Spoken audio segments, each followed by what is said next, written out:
Greetings, chess fans. We're coming back to you once again, live from Pärnu, Estonia, where the 6th International Paul Keres Memorial is taking place. This is a very scenic city, as Margaret told me the other day, the summer capital of Estonia. And Pärnu historically obviously has been one of the center locations for Estonian chess. This is where Estonian chess legend Paul Keres spent best of his younger years studying here in this amazing city. And that's why I think it's only logical that we are celebrating his legacy with a very nice open tournament. My name is Arturs Neiksans. I'm a Grandmaster from Latvia, joined together with Women International Master Margaret Olde, and we're in for yet another day. Yeah, exactly. So it's the round number 6 and the 4th day, so more than half of the tournament is gone. But this means there's more action and a lot more very intense games going. Yeah, I'm slightly losing voice. Some of you are hearing that. I feel I have to address that very early on. So I'll try to speak softer. I'll try to speak a bit more lower timbre, but I hope that my expertise and experience will be still understandable to all we of will you. make it work. Yeah, we'll make it work. And by the way, answering any questions, am I fine? I'm completely fine. Yeah, it just like my voice is not really the best. Yeah, I'm doing everything I can. Yeah. All right. Speaking about the format, Margaret, maybe you can explain to the viewers what is the main tournament all about. Yeah. So we have 2 classical tournaments actually. We have Open A and Open B. We are going to focus on Open A, as this is where the Grandmasters are playing, where the stronger players are playing, and where we have the live boards. So there we have 85 players in total, so quite a big Open. And then Open B also has 63 players, I think, so in total a lot of players playing. And we will play 9 rounds. As I already said, this is round number 6. So after that, 3 more rounds to go.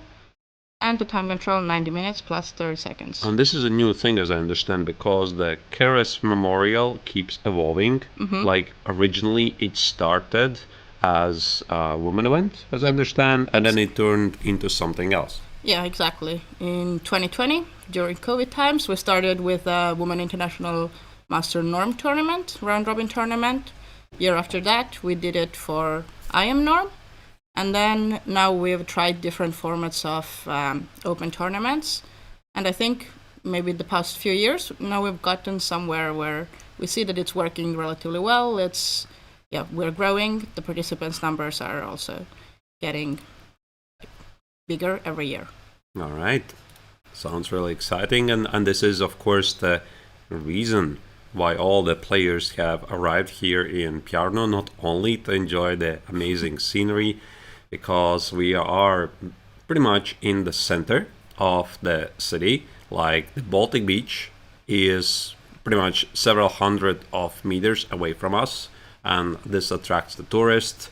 There's a lot of spas in the city, a lot of restaurants, and we are within one of the hotel spas right now, and the tournament is played in one of its conference rooms, and this is the pricing. In total of 16,000 euros prize fund has been allocated this year, and to my knowledge it keeps increasing every year, doesn't it? Yeah, exactly. Every year we are growing the prize fund as well. I think if I remember correctly, last year it was around 15,000, so step by step we're growing it every year, and we're also adding different categories, so it's very important. We have the women's category, also 3 prizes there, to attract some strong female players.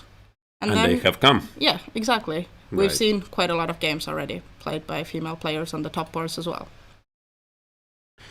And this is the schedule. As you can see, we have made it to round number 6. Yep. The tournament system is not for the easy goers, so to speak, because there's 3 days with double rounds, and the 2 of them already are finished. This morning, the players could relax, prepare a bit more seriously for the games. And by the way, speaking about it, I think one of the very first games you are about to see, I think that's the fruits of the input work during the preparation. And then, of course, tomorrow we're going to come back once again with a double round and a morning broadcast.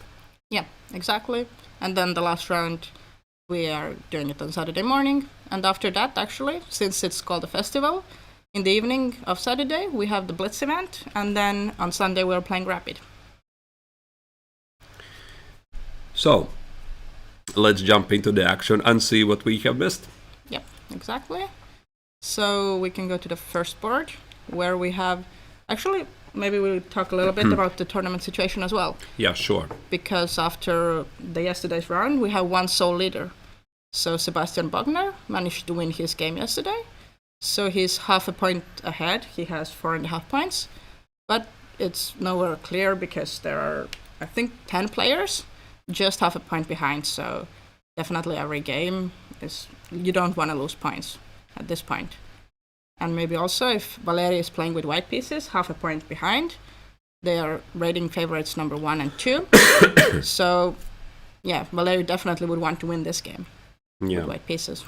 So Bogner yesterday won both of the games. And how many pursuers there are with 4 points out of 5? I think there are 10 people. 10 so players. A lot of players. Probably there's going to be people winning their games. So, yeah, definitely... People also want to win on the top boards against their direct rivals. Yeah, indeed. All right. So I think also today we're not really going to see any quick draws. Let me check very quickly how the round has been ongoing so far. Everyone is fighting. Yeah, everyone is fighting. I mean, yesterday we did see some couple of quick draws because these double rounds are not easy, of course, and some of the grandmasters decided just to bail out, right? Share the points, but today it's just one game really, so there's no need to do that. And this game, it was very sharp from the very beginning. So we're talking about the top board. I believe that's Michael Kapilov now blocking us the view to the leaderboard. If we could ask Michael to move a bit, then we could see Valery Kazakowski. Thank you, Michael. There's Valery Kazakowski sitting on the right desk. As you can see, he is thinking about Black's choices. It was a pretty sharp Nimzo position with f3. Bogner appeared to be well prepared, but as you can see, the last move, it was, according to the engine, not very successful. Yeah. And this actually maybe is the first time that Valeri is thinking, because he also had, I think, around 126 before this move. So definitely he did use the time to cook up something during the morning, right? To go for something, sharp. So I think it's good. It means he wants a game. He wants to win this game. Yeah, absolutely. I think he has to. And, we were doing the commentary yesterday when Kazakowski was playing against Daniel Fischer with the black color, and I was really surprised when he traded the knights in the same game, and after a longer grind decided to make a draw. And I'm basically every day I'm going to the lunch together with Nikita Meshkov. And since we're compatriots and we know each other really well, and he's playing in the tournament and doing the commentary, so we talked about this as well. And he also said he was pretty surprised. He thought that Kazakowski should have continued, but it's like, of course, you never know. There might be some factors, something we don't know he was unhappy about. He did push a bit. Actually, Nikita compared Kazakowski's performance to his own, that he was also playing against Fischer. Also, he was pushing, and then in the end it was not enough. Anyway, here we see Nikita just passed the leaderboard. And let's delve into the opening phase and see why this opening was so exciting. Okay, let's go. So, as we already mentioned, some sort of an Nimzo with f3. F3. This move, I think that the reputation of the f3 Nimzo is that Black is perfectly fine, like at least in several ways. But f3 is also one of the spiciest continuations. And the way I see it, f3 serves really well when your opponent is not suspecting that you are going to play it. So Valerie, lately, I think he has been playing, obviously, d4 against me in one of the recent rapid tournaments we played. He played at Trompovsky, I believe.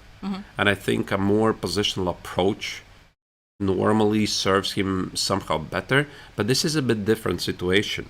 Exactly. Yeah, he wants to go for the win, right? He wants to go for the win, exactly. And he had the entire morning available at him. And we obviously don't know what he saw on ChessBase, what he saw Bogner playing. And one thing I can absolutely guarantee, that the Grandmaster choices they're making in the opening phase, they're not random.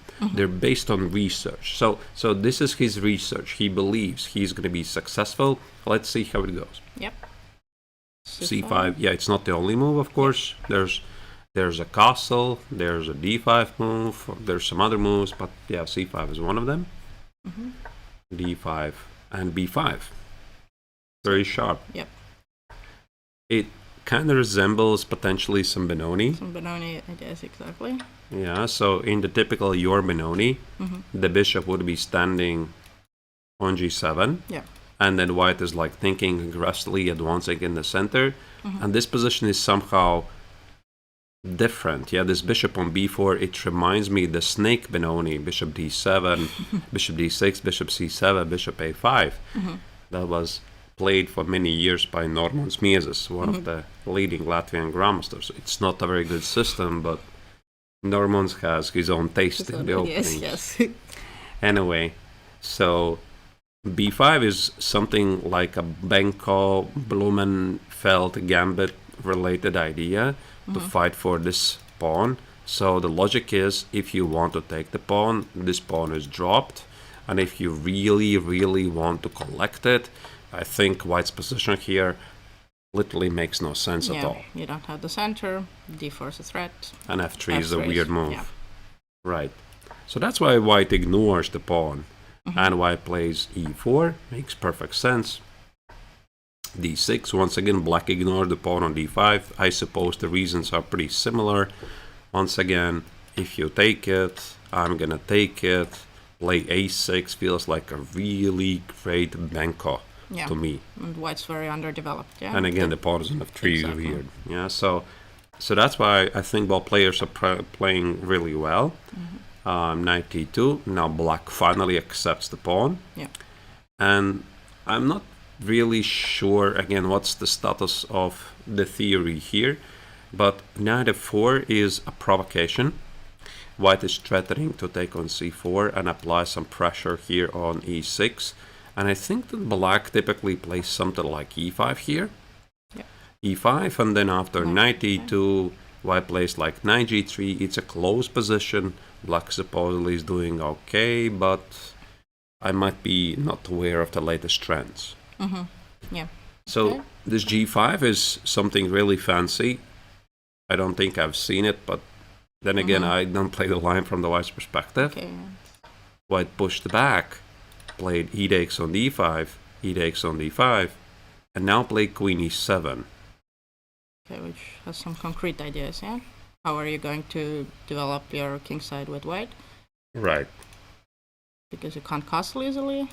But the pawn is hanging. The pawn is hanging. And this is where it gets really interesting. So I was following this position live, like before the broadcast. And Kazakowski played king f2 basically like in 1 minute. Yeah. As you can see, the bar drops pretty significantly. It's like almost -1 difference. Yeah. It even gives it the miss, yeah? Yeah, it even gives a miss. And I checked the engine, right? So the engine here says, so bishop takes on g5, obviously, it's not really a big secret here. You collect the pawn. And after knight e7 here, white has some choices. Wait, I think it's not knight e7 because now I play queen c2 on long castle.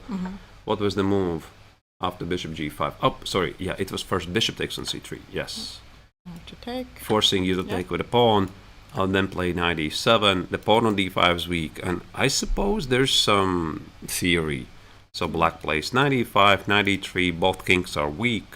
Yeah. So it seems that Bogner was really well aware what's going on here. Yeah. And here Kazakowski played king f2, and I just could not understand. Is this a prep? Did he mix up? Or Valerie is pulling a Danil Dubov here? Yeah, exactly. What do you think? Maybe a mixture of some things. I don't think he mixed up the move order or anything, because they're completely different ideas, right? Like, you can't mix up king f2 and bishop g5, because if you want to take bishop g5, you're probably doing the long castle idea that you just explained. I don't know. Like, why I mentioned Danil Dubov? So Danil Dubov is arguably one of the strongest players in the world, a very creative mind, has come up with a lot of interesting opening concepts for the theory of chess, has worked in the team of Magnus Carlsen. But also Danil Dubov is known to be pretty well-known bluffer. He really likes to bluff, and this means, so he has a very good opening preparation, but he extends it a bit further. So when you're playing, you are still under the impression that Dubov is still within the theory, but people already have figured out that the border is like it's really not fixed. And sometimes he just plays, very quickly after that, so the people get the impression that they're playing not against Dubov, but against Stockfish, essentially, and they're going to be very cautious. Yeah. So is this the case? I don't know. All I'm seeing is that the engine does not support king f2 and says it's a pretty serious inaccuracy.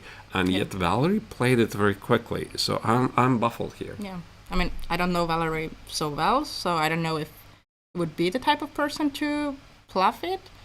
So I would think he probably has some sort of an idea still, like they're... Yeah, the idea is to remove the king, play knight g3 and bishop c4, or even a3, bishop c3 to be able to recapture with a knight. And he does have something. He has half an hour extra on the clock, so it does count for something, I guess. So, what was the fallout of this? Bogner played knight e7. I think Bogner simply compared some similar lines, and knight e7 is a necessary move anyway, so why would you spend a lot of time? Again, a3 was played very quickly. Yep. Stockfish doesn't support this. So Stockfish says after a3, black can safely play bishop a5. And this bishop a5 is a very smart move because black keeps the pressure on the knight on c3. And as soon as your knight goes away, now you take on c3. And the point is white can no longer recapture with the knight. Right. Yep. So b takes on c3. Knight e5, and one more important nuance. When white decides to collect the pawn on g5, suddenly there's going to be knight g4 check.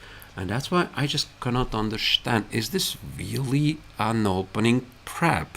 Like, f takes on g4, queen e5, the black king is much safer than the white king. The knight on e5 is a monster on e5, and white is just doing fantastic. Just looks bad, yeah? So, right. So I think my theory that this was one gigantic bluff. I could be wrong. I could ask Valerie a bit later. Another theory is that he simply mixed up something. Like, he thinks he's playing the theory and he is not. And that's why he played it so confidently. Because I once did this, like, unintentionally. I gotta confess. This was one of the World Chess Olympiad Games. I don't remember the year, Tromsø maybe, 2014. I was playing against Sabino Brunello, strong grandmaster from Italy. I was playing with black. I played some system, and I'm playing according to the prep. And I'm very confident. My position is good, and I practice, and I'm playing. And at some moment, I'm thinking this position has a certain distinct of smell coming. Something is not right. No, but this is my prep, right? So I keep playing and I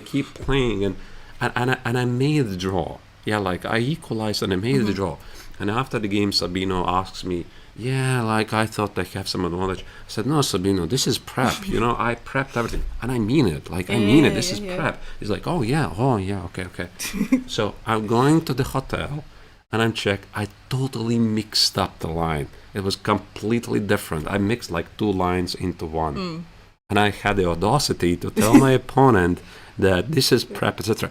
But ultimately, it's all about confidence. Yeah. Right? I was so confident. The body language was like, I know this stuff. So did you tell him afterwards that I don't think he wasn't? knows. So he thinks that We're friends with Sabino. Yeah. We're teammates also in France right now. But I don't think I ever brought up the story to him. I should do that. There's two options: whether he thinks that you were just, I don't know, like didn't do a good prep and maybe job, now he believes like I'm a modern Dubov. Yeah, exactly. Or Yeah, but you this have very interesting prep ideas. No, this was totally unintentional. Anyway, maybe this is completely irrelevant, but I just find all of this mysterious things are going on in Kazakowski's game. And Bogner bought it. Like, he took on c3. He didn't play bishop a5. Yeah. I suppose he trusted the prep. Now, once again, you see bishop takes on g5 is going to be knight g4. Yeah. The king on f2 is not so well positioned. Oh. Yeah, this is a pretty common trick. Also notice one thing. After a3, bishop a5, you obviously cannot take on c4. Yeah. This is pretty important. Yeah. So there was bishop c4, queen a4 check. A pretty common trick. That's why I don't really want to focus on it too much. Queen e2, and black supposedly is still doing fine. Like here, there's a move bishop f5, and which makes a lot of sense. Yeah. Yeah, and there's a short castle also, and black is doing okay. But Bogner decided to play f5, which is positional mistake, according to an engine. And here, Kazakowski played h4. Okay, yeah. Undermining the pawn structure for black. Black gonna play h6, as you can see, the rook on h8 is left defenseless. And after bishop f4, suddenly the knight on e5 is not feeling that hot. This is a weakness, So I think right now, after rook b8, Bogner should feel that he has made a mistake. Yeah, probably, because it's, which also is again visible from his time usage, right? He was maybe feeling that, okay, it can't be super great. He made kind of logical moves. He knew the plans probably. And then he ended up here where he's probably understanding, okay, I do have weaknesses, and it's not super easy to play. And probably black's king is weaker at some point, yeah? Yeah, I mean, both kings are weak. The white king is weak, the black king is weak. This move, f5, I think is a bit too much, to be honest. Yeah, like I don't even understand what he wanted. He wanted to play f4 and bishop f5. Wishful thinking, I would say. Yeah, like it's like in such a sharp position where both kings are weak and you have obstacle of bishops. I think focusing on a 5f4, it just doesn't feel right here. So bishop f5, black would be completely fine, and now I think that Bogner is going to suffer a bit. So he did play rook b8, but also look at the clock situation. Black is down half an hour on the clock, and now if somebody looks at this, it's like, wow, this was some really deep prep, But I don't know. Like, I'm not so sure what really happened here. Maybe this was the prep because I've been following, obviously, what's going on at the highest level of chess, like how the top GMs like Magnus Carlsen, Hikaru Nakamura, mostly Magnus, how they're prepping. And they're saying that all the best moves in the opening theory, they're well known. So what they're doing when they're prepping, they are on purpose selecting worse moves that the opponent might not know. And maybe there's a very long sequence of moves that the opponent has to find, and then he claims a better position that you can defend anyway. Yeah, exactly. So that's like a very, very famous strategy, and Magnus quite doesn't like it. Yeah, like, why should I play like that? I want to play the ideal chess, and that's why he loves freestyle chess. Yeah. Anyway, is this the case here? Remains to be seen. Exactly. We definitely should ask him afterwards. But so do we try to find some moves, or do we move on? We could maybe just try to understand what's going on here. So at the moment, this is a threat. Yep. So rook takes on b2, knight e3 is a threat. Nice trick. But it's going to be seen like he's not going to blunder it, so... Yeah. I mean, I probably want to bring the rook here, but the question is, am I not blundering something? Like, can I do this? Is this working? We have to calculate, yeah. It is working, Probably is, yeah, it is working. Okay, it's ridiculous. So let me not blunder what I said that we should not blunder. Mm-hmm. But you also probably don't want to put your rook on d1, right? Because what is it doing there? Yeah, rook b1 is definitely a no-no. Yeah, or d1. I could maybe play something like king g1. I'm not sure I like the move, but maybe it makes sense to start with some forcing moves first. Okay. Like bishop takes on e5, because this was the idea all along, I think. At some point you play bishop f4 to take on e5. So I guess am I not losing a pawn if I take with the queen? Take. I don't know. Can you... Yeah, okay, I first have to protect my b2 pawn after the trades, and then you have enough time to start protecting the e5 pawn, yeah? Maybe. I could also try to sacrifice it. But it's maybe a bit too much, yeah? Like takes, and some king g1. No, I don't buy this. g2 is weak as well. Yeah, I don't buy this.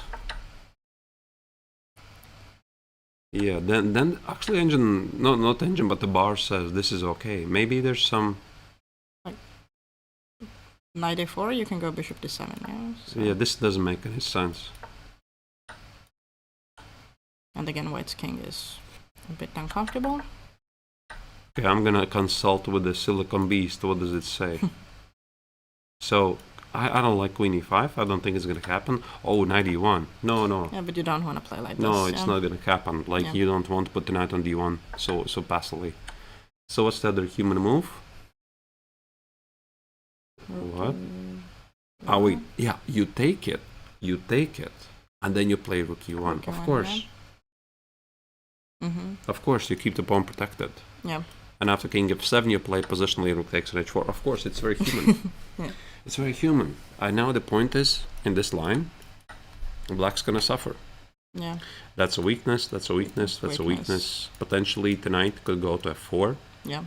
And again, we're kind of potentially having a good knight against somewhat bad bishop at some point. So this is gonna be a nightmare endgame. Yep. It's just how turned it very quickly. Like, if here indeed Kazakowski is gonna find this. But then what if I take with a pawn? I'll keep the queens with black. Does it help me in any way? It definitely makes sense. Yeah, but I suppose I play anyway rook e1, yeah? The e5 pawn is anyways weak. Right. Or do I do something else?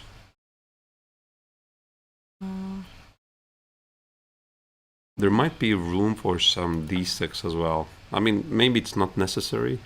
Yeah, okay, I'll take, yeah. Yeah, with some rook d1 ideas. I'm gonna play for some domination. Yeah. They don't have a really good square, yeah? Yeah, I I'm don't running know. under knight d5 as well. Yeah, this is one of those positions where it's very easy to suggest. Yeah, but ultimately the players have to figure it out. But I think that d takes on e5 looks a bit better, because this sequence, I think, for black looks quite unpleasant. Slightly worse. Yeah. I mean, you don't take on e2, but then again, I can just take on h4. I can play queen d2. I can play for the attack. I think you should be you should be happy to trade the queens. So it's got to be d takes on e5, probably. Kick them on. But then white is not also forced to go d6. I don't have to do anything super concrete. Yeah, probably still this. Just probably simple-ish. And black would most likely castle. Yep.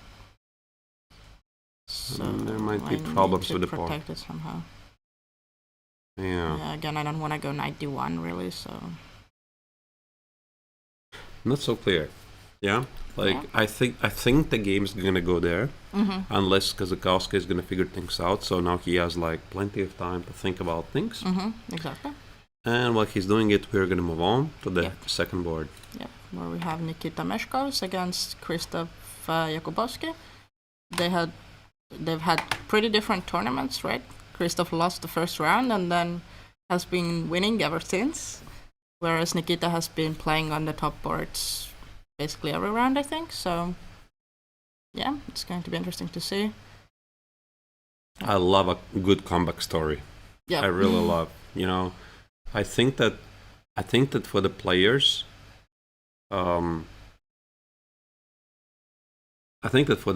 sometimes it's also a bit more exciting. Mm-hmm. Starting with a loss, and then Yeah. then you like win 4 or 5 games in a row, you feel invincible, Yeah. etc. I think this year during the European Women's Championships, Teodora Iniec did this thing, like she lost the first game, she didn't do a checkmate in 2, she missed it, she lost the end game, and then she won, I think, 9 games in a row, and yeah, just won it 1 round advanced. So Right. Yeah. very impressive. Very, very impressive indeed. So, this is the position. It's some sort of a nimzo. Yeah. Actually, I think it was sort of a Eigencourt variation. Yeah, you know, I learned this. I learned this from somebody. I did not know this. Apparently, Eigencourt battle was some kind of a battle a long time ago. Like a war battle. Yeah, some sort of a battle between the French and the British, and Okay. C4 is the English and E6 is the French. Okay, that makes a lot of sense. Yeah, in yeah, that like, case, kind of. But Whoever came up with this, I don't know, Yeah. but that's I'm seeing it's some sort of a Eigencourt structure, but actually it was a slightly different opening. Maybe it doesn't really matter. It was a knight Okay. f3. yeah, they started a different move order. And now there's C4 E6. Yeah, it could have been also. It could have been also like C4 E6, knight f3, D5, E3. Yeah, Yeah, same stuff. Exactly. All right. E3. This is the so-called Kamer system. Mm. And Vincent Kamer, who, by the way, just very recently, I think it was yesterday, broke in the top 10 in the world. I think he's playing in this Chennai tournament. In Indian. Doing very well there. So Yeah, he's doing really well. And one of the big ideas why E3 has become a pretty popular choice is that C4 has a major drawback, and that's the move D4. And then if you play E3, black plays knight C6, he's doing really great. yeah, And if you play something like B4, there's the F6 move, there's the bishop G4 move, there's the fancy move G5, whatever you choose. Like, but black is doing just fine. So that's why this move E3 has become pretty popular. And now the point is, if you now insist on the C5 move, Yeah. I'm gonna play C4 D4, and I can play some sort of a reversed yeah. Blumenfeld gambit. Yeah, like takes, and play D4. yeah, with an extra 10 piece. So Right. So it feels pretty great. So black didn't do that. Now comes C4. As you can see, black gonna play D4. So as I already told you, at the GM level, the move order is never random. Yep.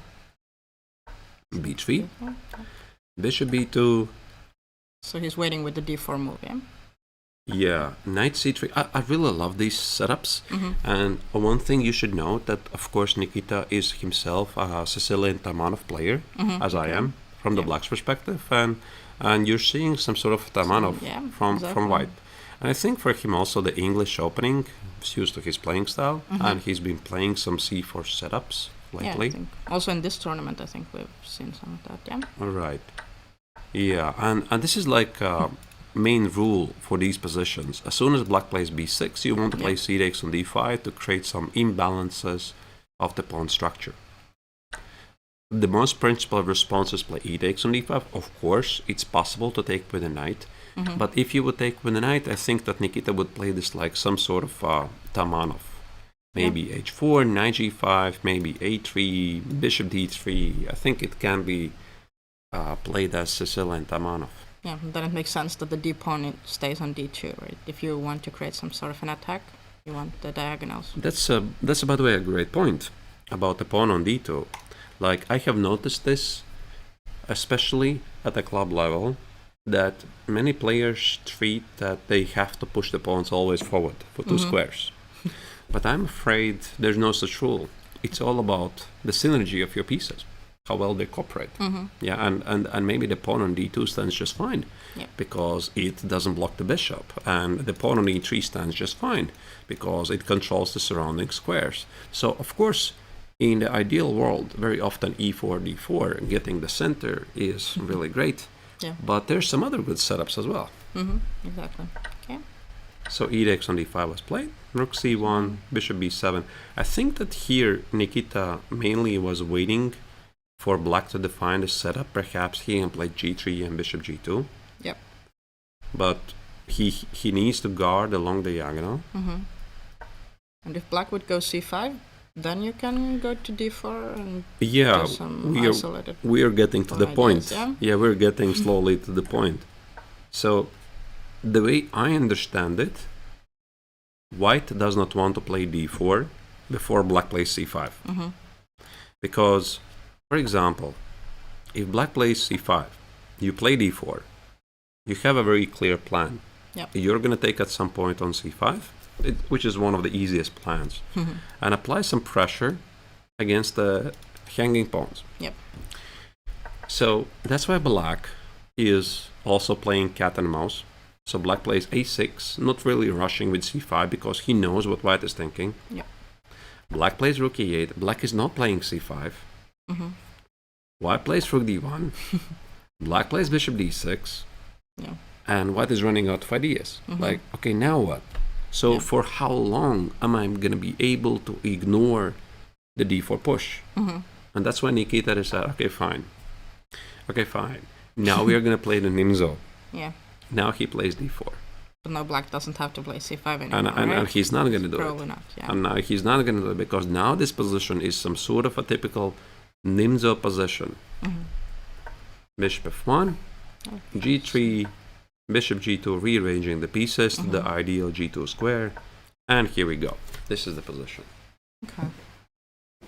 So black was already kind of indicating that he will maybe like try to do some sort of a kingside attack, or probably the knight goes to e4, yeah, at some point. Yeah, this h5, it signals that there might be h4, king g7, rook h8, take on g3, etc. The bishop on d6 looks at the attack possibilities on g3. Yep. And white can't go 95. That's very much under black's control. So. No, but white can. That's the point, actually. I think. You're trying to. Okay. Let me just show you one line. Let's say if you play king g7, I think this is a very serious idea. Like the point is, takes, captures, I win the pawn on c7. Yeah. And now the point is, it's an IQP position with a weak bishop, and I have an outpost on d4. So I think that Nikita simply knows this plan. So that's why, again, it's not random. Remove the bishop to g2, bishop g2, now play knight e2, which opens up the possibility not only to play knight e5, but also knight f4, knight e3, and knight e5. Okay, so is knight e5 now a threat? Kind of fish? It is, yeah. Okay.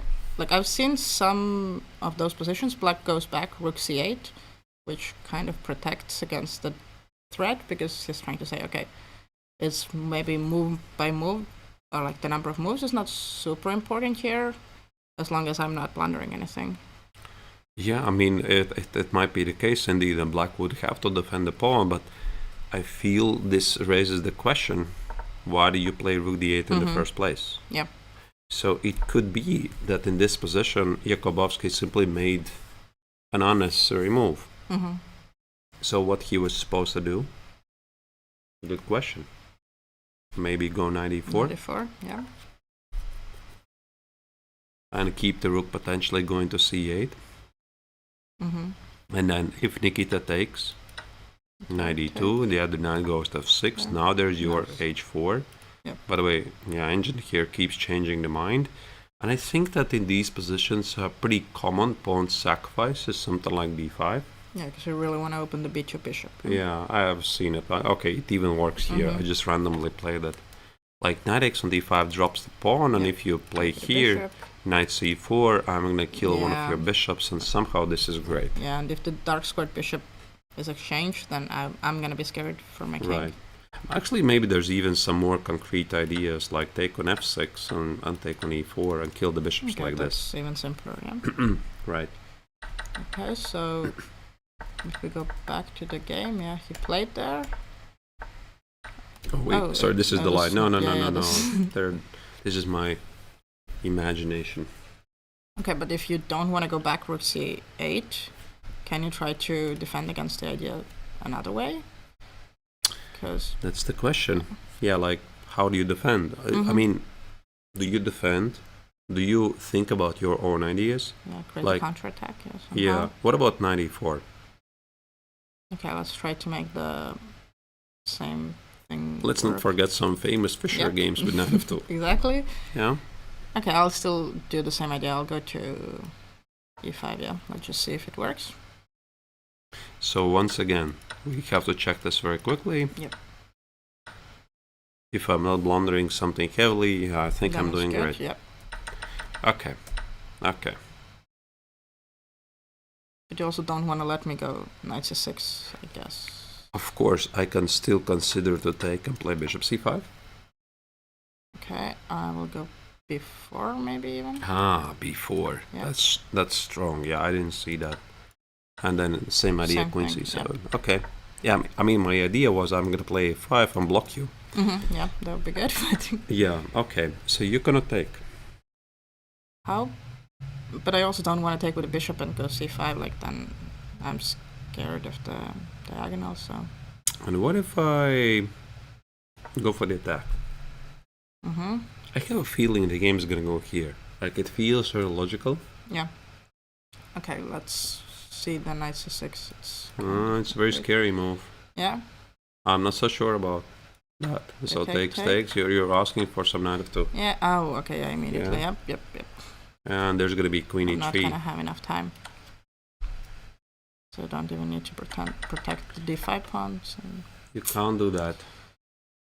Maybe we cannot rule it out that you can be very brave and play knight c6 here. now. Yep. But even this position, even if you take it, I'm not sure what you accomplish. Not even speaking about inspired exchange sacrifice with queen g5. Yeah. Even this might be a thing, yeah. So I don't think you can do that. Okay, so Do you play Okay. f3? That's looking a bit also crazy. something, would very concretely have to work. But what if I go knight f4? I'll just Knight f4. try to make logical moves. Because I don't think you're threatening to sacrifice anything yet, so... Right.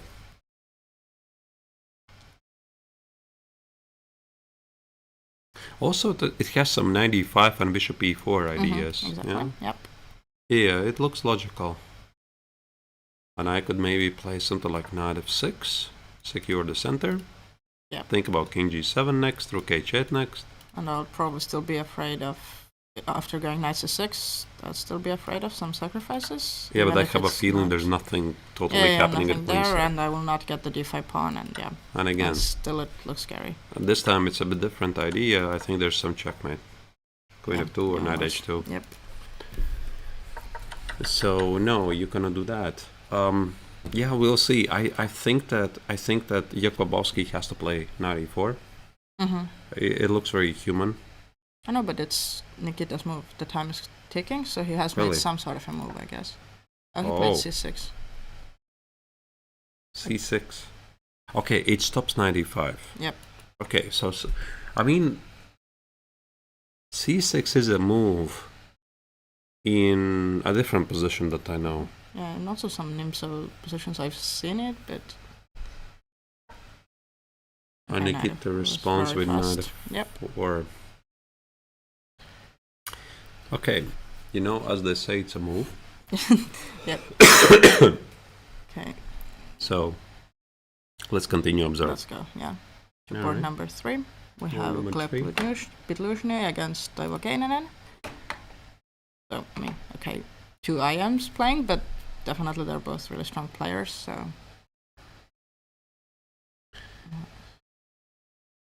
What do we have here? The queen is on a6, which is an interesting place for the queen. But Gleb Pedluzhny, did he lose an early game or he has made 2 draws? I can check this because we've checked his games during the previous rounds.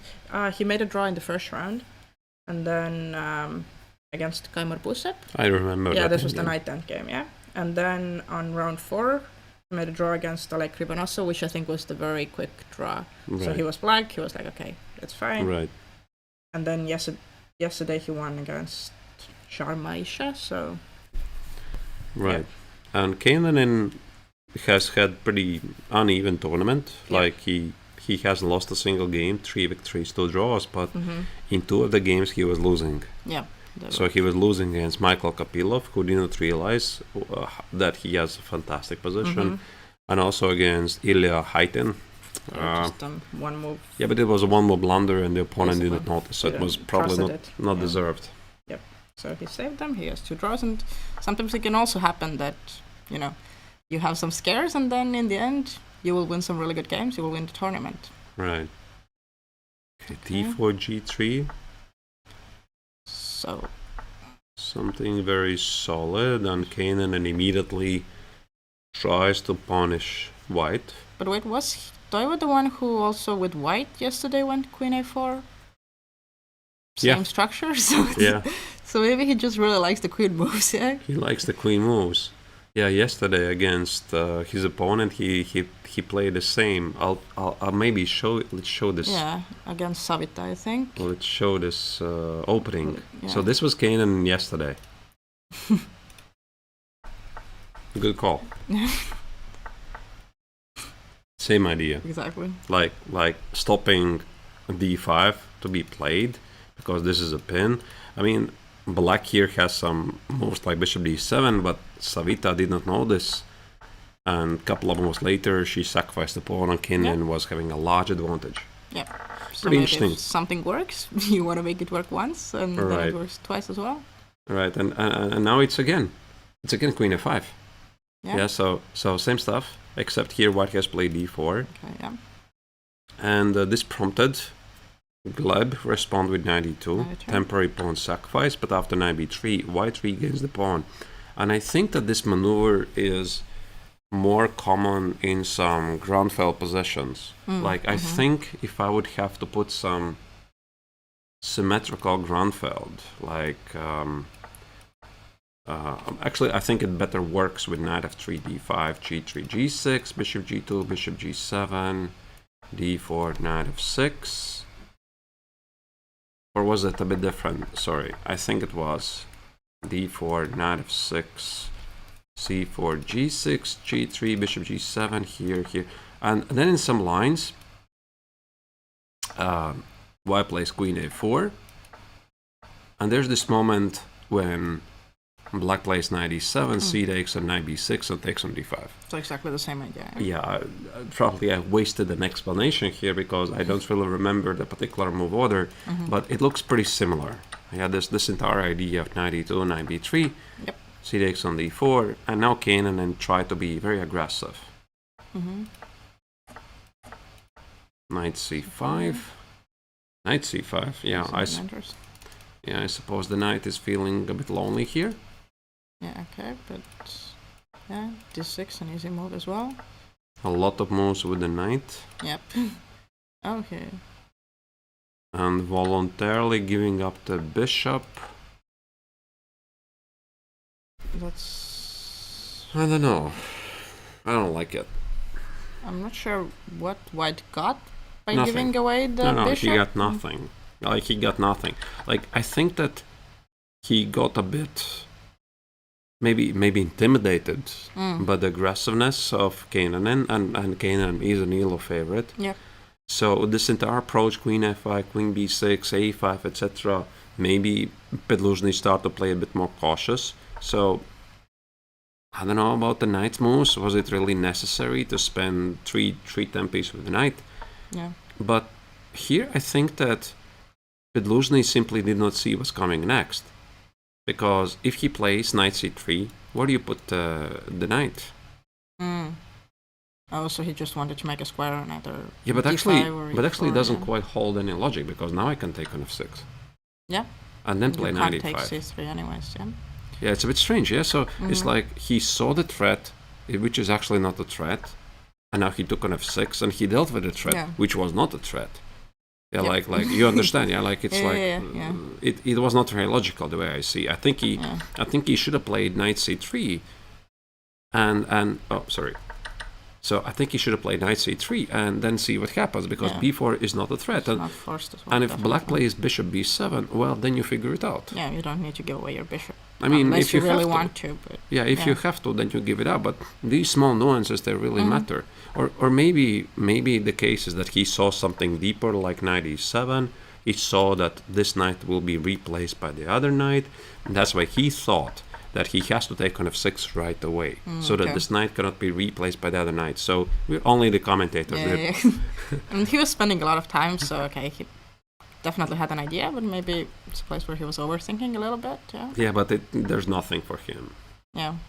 The knight still ended up on the side where it was just a How few many moves moves is ago, it with the yeah. knight? That's a lot, yeah. Let me try the counter. Okay. 1, 2, 3, 4, 5, 6. 6 out of 16. okay, so more than 1/3, yeah. Yeah, out of 16 moves, six moves with the knight. I'm pretty sure it's a good move again. Yeah. Not an opening success. In the meantime, his position still remains very solid. Yeah. And this e3 is like, look at this. Once again, this one of those instructive moments. Like, you don't have to always play e4 at all costs. If you have his idea he wants to trade the bishops at some point, and then just see what happens. But yeah, black is like completely fine here. Yep. Okay. Let's leave them thinking. Move on. Let's move on. So board number 4, we have Tomislav Rusius against Daniel Fischer.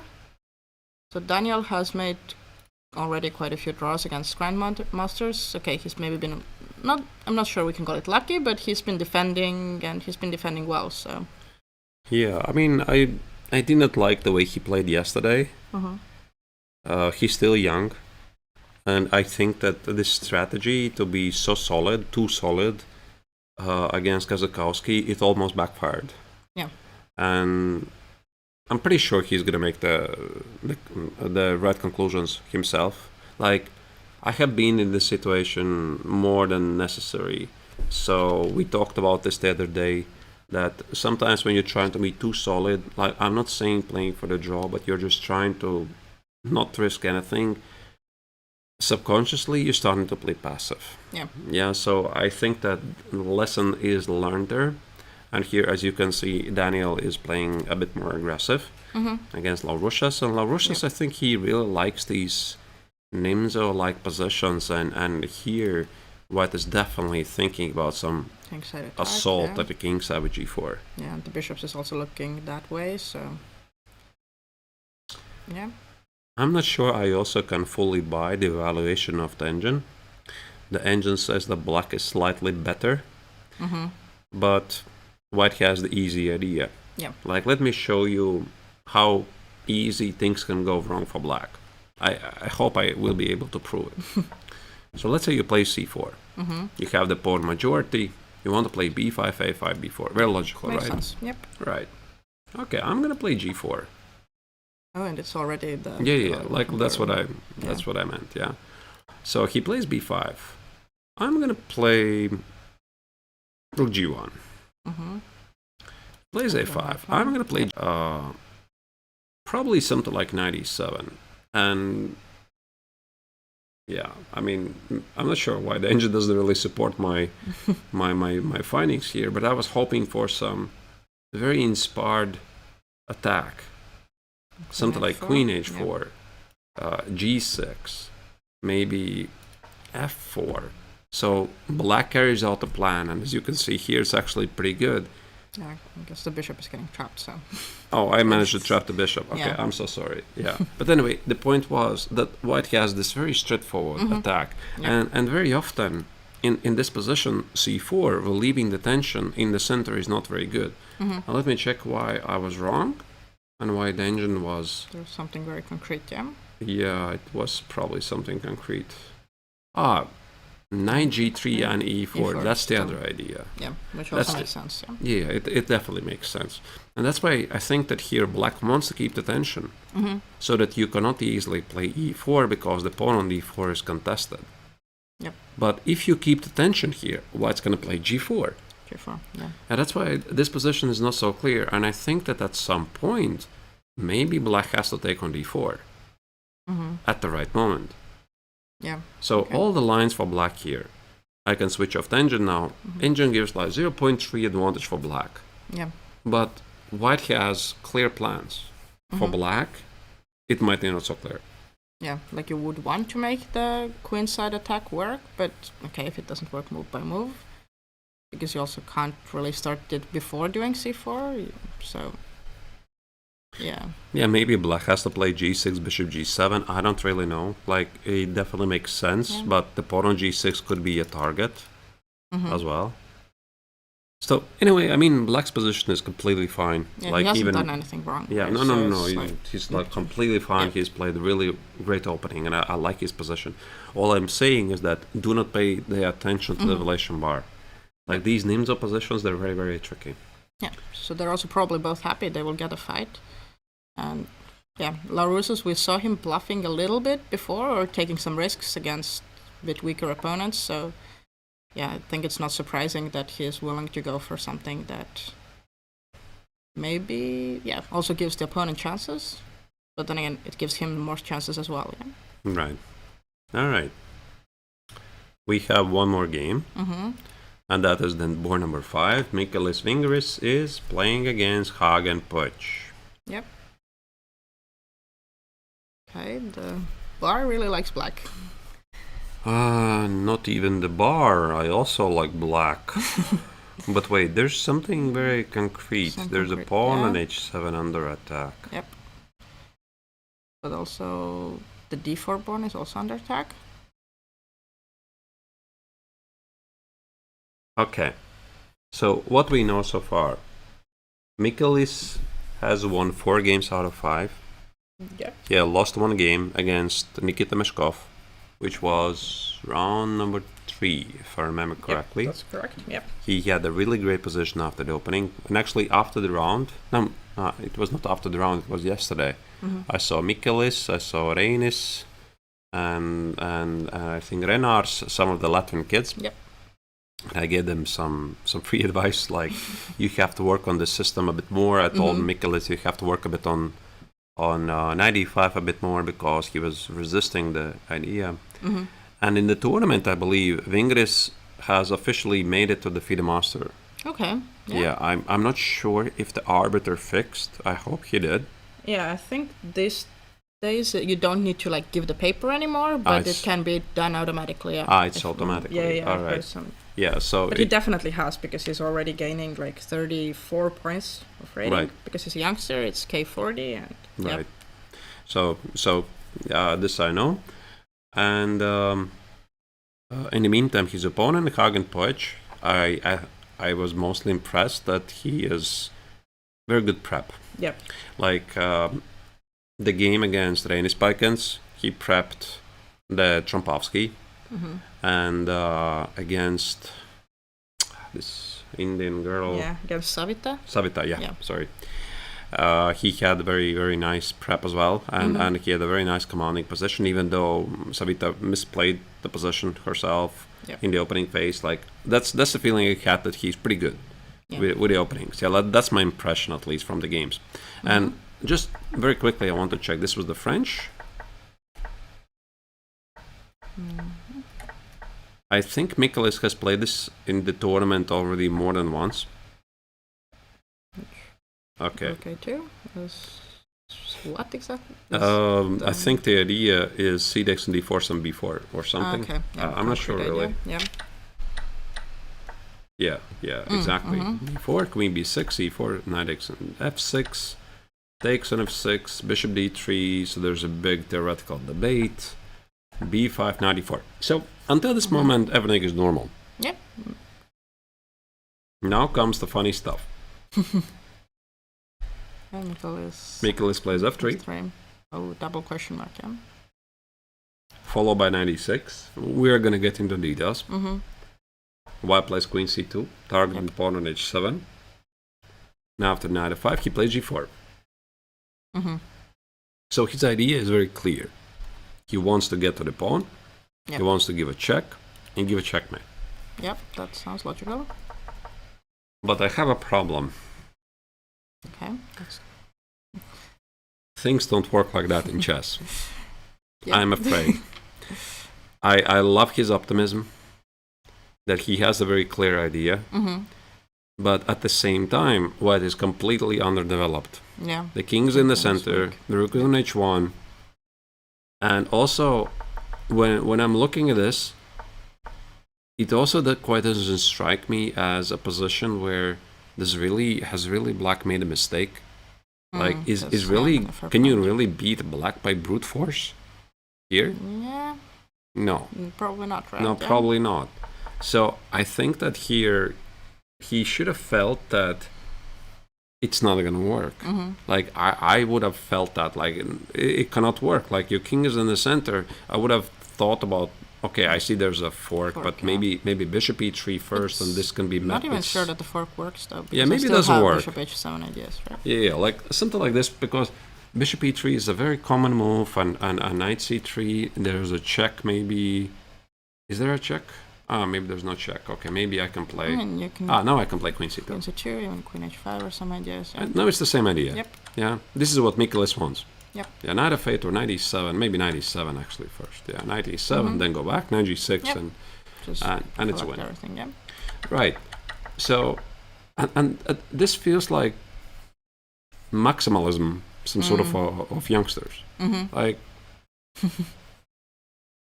yeah, he shouldn't do that. And as the bar suggests, there's some sort of immediate punishment. Let me check how real it is. Oh, bishop h4. Bishop Yeah. h4. Why not knight c3 actually? Some h7 idea probably still works, yeah. Queen c2 yeah. and Oh, it's what's the difference? Actually, I quite don't follow. Wait, no, this silly supposed to engine do it here. wrong, yeah. h3. Rook takes on f4 is the second line. No, king again to f8, which. Okay, this is some crazy line. Yeah. Like, I don't know what is this. I gotta tell you, there's some bishop g7, queen g6 checkmate. Yeah, it looks like there should be something. But I just don't buy this. And the pure engine line, top choice is this check, g3. And I think taking on g3 is very dangerous because there's going to be some massive problems with the pawn on h7. So engine says knight c3. The only move, yeah. The only move. Queen c2. Knight x on a2. Now this check is not scary. Are you going? Oh, no. Yeah. So white is down the rook. You're getting the rook back, but you're still then down a bishop, yeah?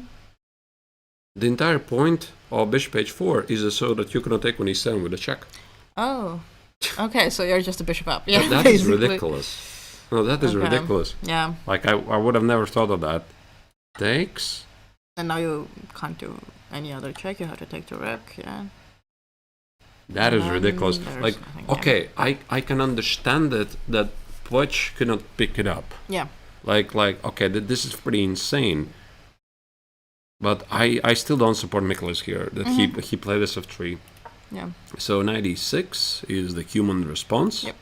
Queen c2 insisting to go for this. Here. And kind g4. Of provoked white to go g4, yeah. Okay, now I check the engine.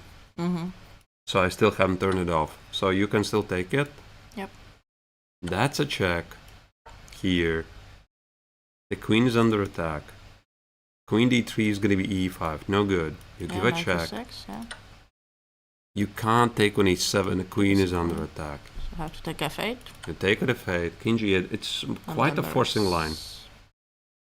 You save the queen. And then you try to calculate how much material you have. A rook for 2 minor pieces. 2 minor pieces, yeah. And the king is a bit weak, but so is yours. Yep. Like castles. There's some double checks. Like I'm just following top engine line. Yeah, it's like, okay, castle is not superhuman. Like no, but you gotta bring the king to the safety. Okay. Somewhere. Yeah. Like somewhere. Yeah. No. And this is what engine says that. And just play. Yeah. White is much worse. Yeah. So the question is, how real is this? It's very. I think the right word would be. How to describe this? It's very hooligan approach. Yeah. Like, maybe it's gonna work, because this requires some calculation. Yeah. And it really depends how good Fudge is calculating things, but Miklis here is playing like a hooligan, really. Like, I don't know. I don't like it. Engine doesn't like it. But the kids today, they're so optimistic. Yeah, they're brave, yeah. They're brave, and maybe it's going to work. We'll see. I have my doubts, but I gotta love the optimism. Black kind of has no other choice, though. Like, if you already went knight f5, you have to take the pawn, because otherwise you're just kind of giving away the h7 pawn. Okay, let me check. You have some check as well. Like by engine, is there something more human? Like, is there a difference if you include it? Not, I don't know. No, there is a human move, knight h4. Like, there is this move. So I'll take the pawn, yeah. Yeah, you give out the pawn with the check, and then you claim you have some compensation. Yeah, but this looks still pretty scary for you. Yeah, and like, he was not forced to go knight f5, I think, before. So he was ready for. I mean, it's not like he blundered that white can go g4. Here. After queen c2, yeah. Can he do anything else, or? Yeah, but the other engine lines, I'm not sure they make sense. Okay. Engine says king h8, bishop h7. Now sacked exchange, which I think it does make sense, stopping this and queen d4. Okay. Yeah. But I think the hardest part is to evaluate this. Yeah. Like, what is this? I could easily see the idea, but I would have difficulties to understand what's going on here. Yeah. Maybe bishop d7. Rook c8, the bishop is like kind of stuck. Your king, yeah, it's easy to suggest, yeah. All right, okay. But we'll see. G4. And he's thinking now, so. I think that Poich cannot believe. How could you play like this against me? There's got to be something, and yet he plays it. Yeah, maybe you would want, like, as a grandmaster, I would want the white person. But maybe this is how you beat grandmasters. Yeah, exactly. Like if you can't outplay them positionally, some slow moves. Okay, you go for a chaotic, hooliganish approach, and maybe it's gonna work for you. Yeah. So we'll see. We'll see. And play on his nerves as well. Like, how dare you play like this against me? I'm a grandmaster. Right. I mean, I like the spirit. I don't like the move. Okay. Yeah, okay. Let's move on. Do we go forward? Let's maybe check one more game before we go to the break. Again, there's... Whoa. So Arturs Tolmachov's another Latvian talent. The computer says it's basically over now. But... Why? I like the bar, yeah. Because of the bar. Yep.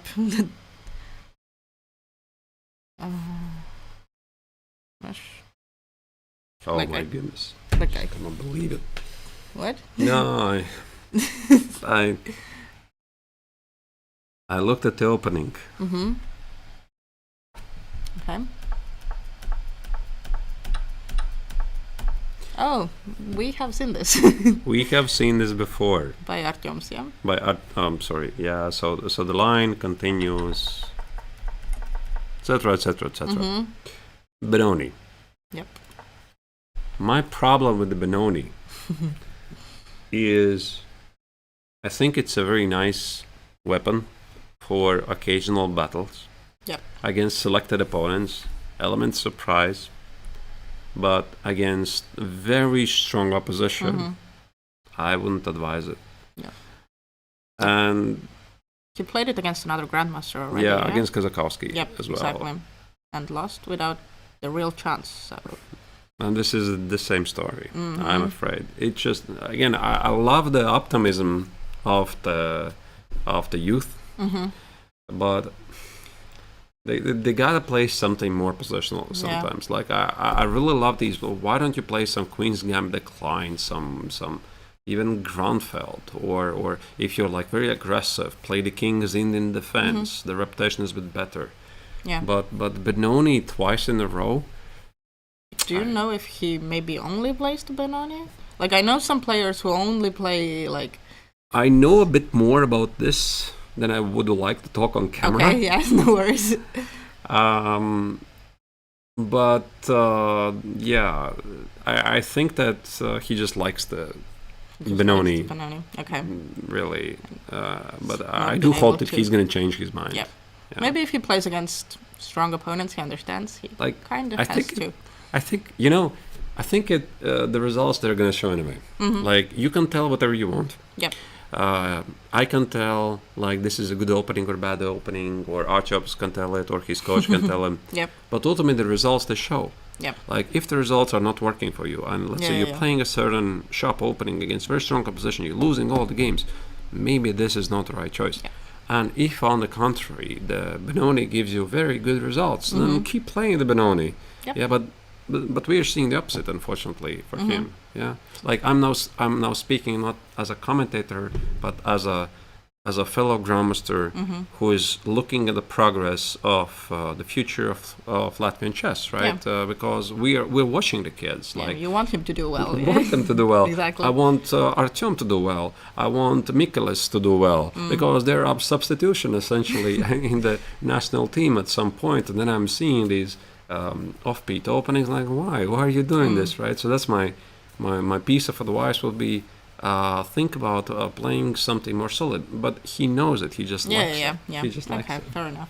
All right. Anyway, let's see why it's so bad. Why it's so bad? Yeah. I mean, okay, the pawn is attacked, but the g5, the king is weak. But why are you completely? Actually, I'm speaking so with such a great wisdom about good choices, and I remember when I was his age. I would play against Edwin Cengiz, the Dutch defense. Okay, yeah. Yeah, and then I think somebody was saying to me some smart stuff about Dutch defense not being a solid opening. Yeah, I think I heard that before. And you know what I did? I kept a Dutch opening, but not as my main weapon. Yep, I think that's a good I learned the lesson. Approach it. Yeah. But I remember the advice. Yeah. Yep. But I know everything about it. I was there. All right. Okay, so I think it's the problem of the black pieces coordination. The weak king. Yeah. It's not even like losing, or maybe it's just losing by force because the rook on c4 is just terribly placed. How do we even proceed? I guess I have to take the bishop. Yeah. Yeah, but then I can play f takes on e3, and this rook I think it could be dead. Bishop f5 and b3. Yeah. Maybe d6 even. What is this knight doing? Yeah. It's just wrong. Nothing. The king is weak. Nobody's protecting the king. Yeah. Okay, if I'm not taking it, then I still have to protect g5, so... Maybe you don't. Maybe play knight e5. Okay. Yeah, but now your king is weak. Yes, I would be very scared. This rook doesn't look like a live rook to me. It's pretty much dead. Like bishop b2 is maybe even a direct threat, yeah. There's a direct attack, the rook is dead. It looks for trouble. Yep. How did he get there, by the way? I'm curious. So, okay, it was the Benoni. Yep. Benoni. Fine. Oh, g5. I mean, it's a common idea. Like you want to get the knight on e5, maybe even g4. Yeah. Okay. And by the way, it's okay. Yeah. Oh. Where did he go? Why did he not take the pawn? Yep. The first question. Maybe he didn't like bishop f3 and white has active bishops. Yeah, but they still have active bishops. I think this was probably some prep. Like, I don't think it randomly happens. Like, you don't randomly play knight c4, knight e6, queen. I've seen this stuff before. And maybe this is one of those positions where white has a solid advantage, two bishops, and white keeps pressing, and almost just looked for more. Yeah. So it's like maybe also smart choice from white. Like you're not going for the very first engine lines of Benoni, which maybe give you like, I don't know, 0.6 or whatever, but you go for something that is easy to play. It's, yeah. Yeah, and you know one more reason why I would like to say, why did I say all of this monologue about changing the opening, having something solid? I have played the Dutch Leningrad for entirety of my career, and I'm playing some more solid openings as my main choice, and I love the Leningrad Dutch with all my heart, and I'm pretty sure Arturs loves his. But if you play such sharp openings, you make one mistake, you're done. Yep. Like, you gotta know what you're doing. So, like, I think that he knows this. He knows all of this. Yeah, like all of this. Like, you know it very well. You study it well. And still, you misplay things, you're done. There's nothing you can do after that later. It's just one mistake. Like, immediately, +2. White just plays some amazing chess. Everything is disconnected. Black did not even take the pawn here. I think the reason was there's some queen c1, the rook is in trouble, and now you're just suffering. And maybe this game will be the wake-up call also for Artyom. Yeah. That he's a very talented player. Yeah. And I think did he make it to the FIDE Master? I think he did. I think I've heard something about this, but I'm not 100% sure, because I guess he had also some other tournament before right now to like raise his rating, because I don't think that he has. Right now he has +37.6. Yeah. So it's not there yet. So maybe if he had some other tournament before. Right. All right. So he's still struggling here. The problem is the rook, and I think Kapilov has played fantastic game so far. Very good prep. One mistake for black, and he's in big trouble. And I think that we're going to use the opportunity right here to make a short break. By the way, I am reading what you're saying in the chat. So hello to all of you, Karsten, Chess, and everybody who said hello before. I saw a question, what kind of tournament is this? I think actually it's in the title of the coverage. This is Paul Keres Memorial from Pärnu, Estonia. So we're gonna make a very, very short break of something like 5 minutes, and then we're gonna continue with the action, and we'll be seeing you pretty soon. Yeah. Yep. Don't go anywhere. Just a second, and see you soon.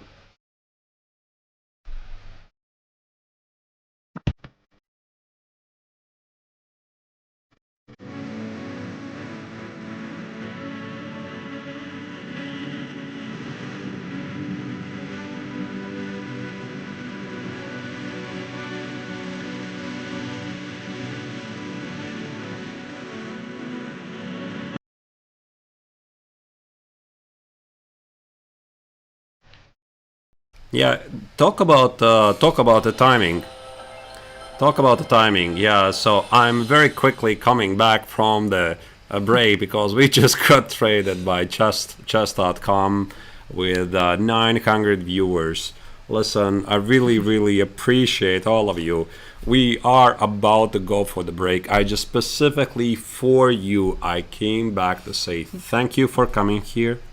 We are right now making a coverage for Paul Keres Memorial in Pärnu, Estonia, honoring the legacy of the Estonian chess legend.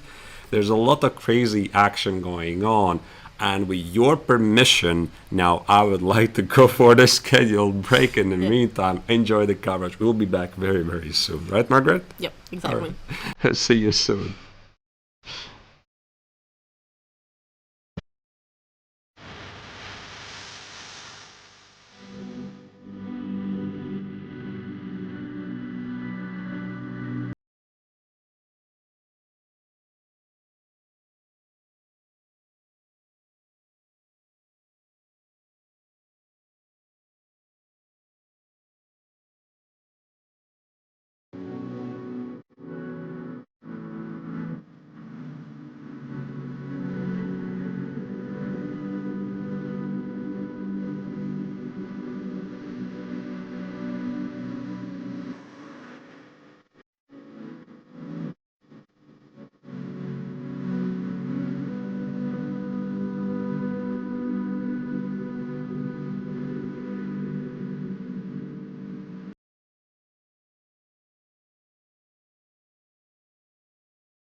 We're coming back live from Pärnu, Estonia.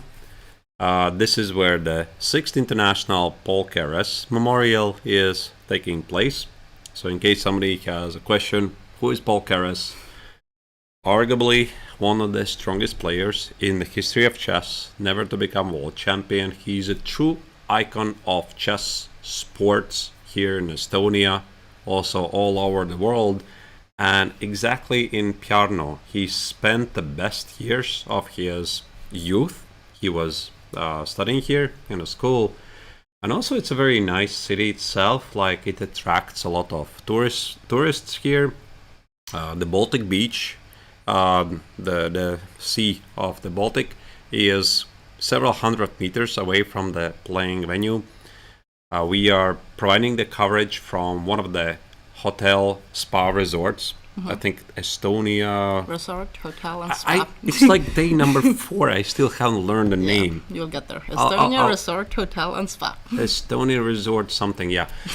And and today is round number 6. We're playing in one of the conference rooms of this spa hotel, and it's fun. It's really been a very tough schedule. Most of the days there's double rounds, and we are about to continue the action. So once again, let me reintroduce myself. I'm Grandmaster of the Neiksans with a woman international master, Margaret Olde, and we are your hosts for the festival.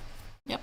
And actually, I saw someone saying that Keres was on the money as well, and that's true. Right now we have euros in Estonia, but we used to have Estonian krones, and Keres was on one of the money. So it actually shows that he's not only important for Estonian chess, but for Estonia as a nation as well. I have it at home, by the way. Yeah. I have it preserved at home, and we do have Michal Tal, the magician from Riga. Unfortunately, not on any currency. I think so. We do have a street named after him, though. Yeah.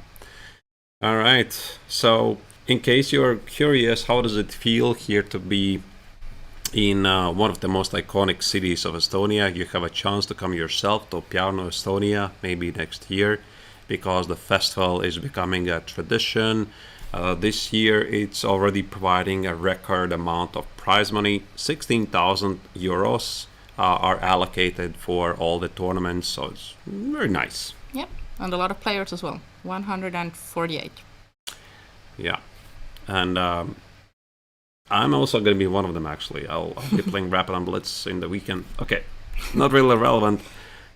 Let's go back to the boards. Yep. So the first board, I guess, yeah. And we're going to start with the leader fight. Oh, there's quite a lot of development. Ooh. Let's see What what do we're we have here? discussing. So let me introduce you like in a true boxing match. In the right corner, we have Valery Kazakowski. As you can see, he's facing Sebastian Wagner, a grandmaster from Switzerland. Both of them are really strong players, rated 25, 50 and higher. The tournament leader is Wagner with the black color. He has right now 5.5 points out of 6. And this prompted Kazakowski to be very aggressive today. He played the Nimzo with f3 and he attempted to get a fight. I think he succeeded, and Wagner is attempting to fight back. Yep. In the left corner, we have Nikita Meshkov playing against Krzysztof Jakubowski, and they have different approaches to the tournament because Meshkov has been pretty solid. He had a great start, then he made 2 draws. Yep. But Jakubowski is all about a nice comeback story because he lost the very first round to 13-year-old Talon from Latvia, and guess what? Then he scored 4 victories in a row. Yep, exactly. So I guess it remains to be seen if he can continue that, or yeah. Let's see what's going on here. So We left it a couple moves back, but it looks like a lot of moves have been played. and the valuation bar is really, really high in Yep. favor for white. The first thing you see. So then we're going to conclude, Valery made a good decision with bluffing maybe a little bit with the opening, yeah? But materially wise, it's balanced. Mm-hmm. Like, I don't see anything extra. Yeah. So rook d6, and let me just replay the past couple of moves that we did not see on the screen. Okay. So bishop takes on e5 was played. Yeah, we discussed this. Yep. And rook e1, top choice by Kazakowski. No castle. Yeah. Castles, rook e2. So I think that you're gonna play rook e5 because the pawn on b2 is still pretty important, and the pawn on e5 is very weak. So rook e2, bishop a6, rook d2. Black is up a pawn. Yep. But there's not much he can do about it. Yeah, because it's stage 4 pawn. Yeah. Right. Rook b6 is the idea, and he didn't play it because there's at least knight a4. Defend the pawn, attack the knight. The rook, yeah. The rook. Yeah. So, rook d6. It's a very impressive game by Kazakowski because after the opening, I thought actually he hasn't accomplished anything. And he was bluffing a bit. Yeah. But here we are. And now he has 50 minutes versus 12 with a very clear advantage. Yeah, I think that was one of the factors we were considering, that maybe he went for it because Wagner was thinking from the very beginning. Kazakowski already had half an hour more, like from, I don't know, move 10, move 15 from the very beginning. So, yeah, it paid off. And what makes Black's position really perilous is the multiple weaknesses. 1, 2, 3, 4. Yeah. 5. So all the pawns. All the pawns. Yeah, I think that most vulnerable are these. Like there could be one move like this, like rook h5. There's gotta be some already very concrete way how white can capitalize on the weaknesses. Yeah, I read Carsten in the chat says g4 with knight e4 looks monstrous.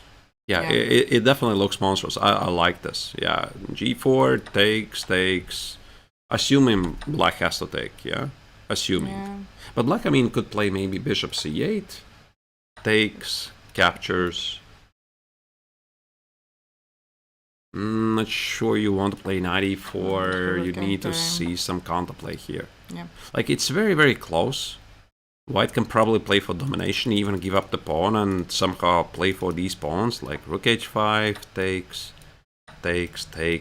king f3, rook b3, king g4.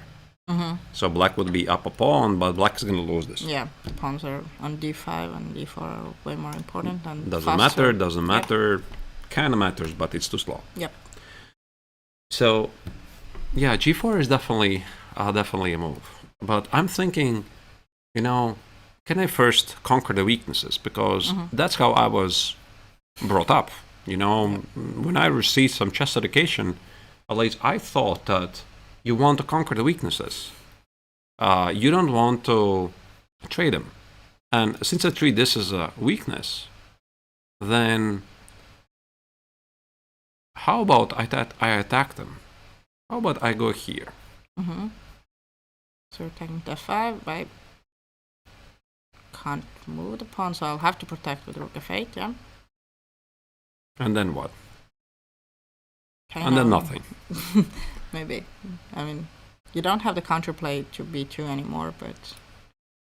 Yeah, but that's all you succeeded. Yeah, I'm not sure what it does there. Okay, what's the other idea? Rook a4 maybe. Yeah, but rook a4... But what are you threatening then? Some rook a5. Yeah. No, actually, I think I like the g4 more. Like, it's very concrete. Okay. Once again, g4. I think that bishop c8 needs to be played because allowing white to play knight e4 with d6 leaves very bad impression. Takes. Maybe things are not so clear here because who says that black has to take? Black would play rook b6. Yeah, now how are you actually protecting the pawn? And I'm going here. I'm not protecting pawn, I'm giving it up. Yep. I cannot take it. Yeah, the bishop is under attack. If we take it, it's more or less the same. Yep. And if I go to like, I don't know, g6 and then take b2, yep. But your d5 pawn should be a lot faster. Yep. Should be, in theory. Yeah. Yeah, I don't know. Okay, let's consult with the engine here. What does it say? Oh, it does say g4. Yeah, because the bar is saying something that it should be like completely lost already. Yeah. So this is what engine says. g4. G4, bishop c8, takes, and rook here. And if I go rook f8, king e3 and knight e4. Okay. Okay. Very logical, by the way. Yeah. So super you logical. don't have to rush, but yeah, because it's not like black is threatening anything immediately as well. Yeah. I like it. The question is, do you see move g4? Engine also likes some king e3 or rook a4. Rook a4, by the way, also is one of the top choices here. Mm-hmm. But it looks like Bogner is in big trouble. Yeah. We have to go back to the fateful moment, like in the opening. This was the position. Yeah. This was the position. He was having a really nice position, and all he had to do is play bishop f5. Think about knight e3. Think about the short castle. Maybe secure the knight on e5 at f6. Black is just fine. Yeah, this is the place where we were kind of criticizing that Valery maybe went for a bluff, but it shouldn't work in this case. Yeah, but this f5 was a bit too much. Yeah, and there came this very powerful idea. h4 with bishop f4, and this knight cannot be supported. You cannot push it back. Yep. Yeah, so, and the bishop cannot go to f5. And maybe this was somehow based on miscalculation. Maybe a5, bishop a6 was the idea. I'm not sure I buy this. Now, a5, you still take it and play rook e1. Yeah? It's just not working. So pretty much the same story, for example, that we saw in Artyom Tolmachev's game, where he also made one mistake and that's it. After that, he's suffering. Yep. I also see a lot of development on board 2, so maybe we want to jump to that as well. By the way, rook a4 was right. chosen. g4 was not found. Yeah. Yep. Let's go to board number 2. So this is the position on the left. Just a sec, let me see if I can get more Nikita. Get more of Nikita. Yep. Because he was supposed to be there. There you go. Yeah, nice. Okay. And we left it where... Somebody moved the camera, actually, I think. Maybe. Because yesterday it was normal. Yeah, or it's possible somebody accidentally kicked it. So. Who is the anonymous gentleman? I don't know. I think it's the Armenian Grandmaster. Oh. All right. But in the left corner, that's Nikita. He's having the drink against Krzysztof Jakubowski, 2 Grandmasters. And this is the current position. And there's been a lot of things happening. And wait, where's the piece? Where is the piece? Yeah, what is just one piece up? Yeah, what? It's very unusual. Like at the GM level, you don't often see an extra piece. Yeah, I mean, okay, there is some g5 fork, but yeah, well, still, at the expense of your king, right? Yeah, exactly. Okay. Do we go back? Because it seemed relatively normal when we last left it. Yeah? We left it here. No, wait, we left it way after that. We left it here, and this was like C6. This was like 7 moves ago. Yeah, someone decided to just do something very drastic, yeah? Knight e4, knight e3, f6. I'm not sure about that. Very, very risky move. Okay, knight h4, knight f8, and knight f4. So there's some pressure. Queen h7, f3. Oh. What? So he did it voluntarily.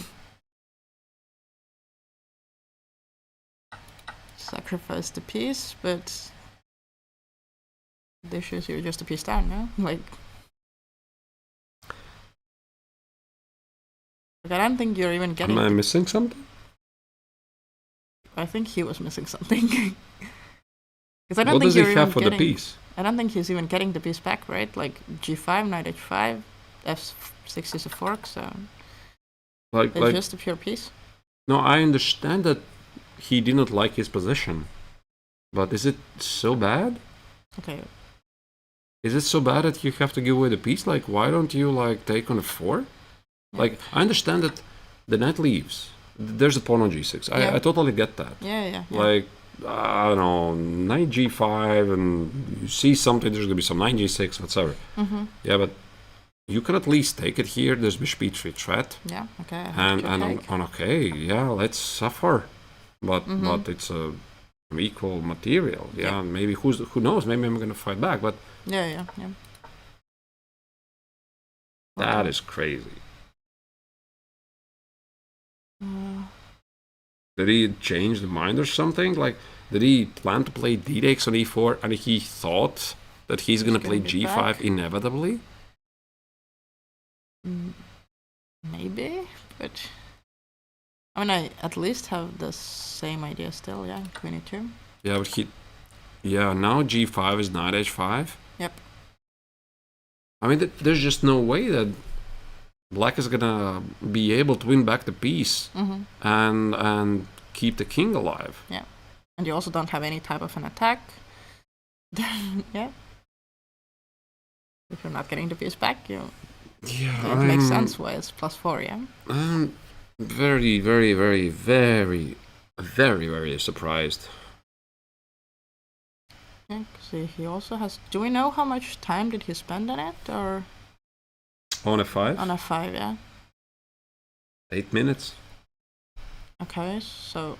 I mean, this entire sequence, he played it like this was played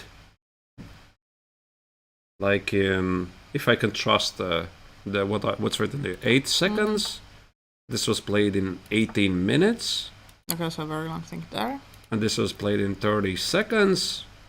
And this was played in 8 minutes and 42 seconds. Okay, so it's weird, yeah. Okay. Maybe he just, maybe he had a nice day in the beach with his family. He has his family here. His mind is somewhere away. And then he just, I don't know, was not in the right mindset. No, I mean, normally when this happens, I think that you think your position is so bad. Yeah. You got to do something, but I'm out of words. Like, yeah. Like, I don't see a single scenario when this is even going to work. Like, what is it like bishop e6? Let me tell you all of this. Why I believe this. So, first and foremost, there is an alternative. Alternative is take on f4. Yep. Keep the pawn on g6 alive. There's no need for you to sacrifice the piece. Second thing is, Black is thinking about g5.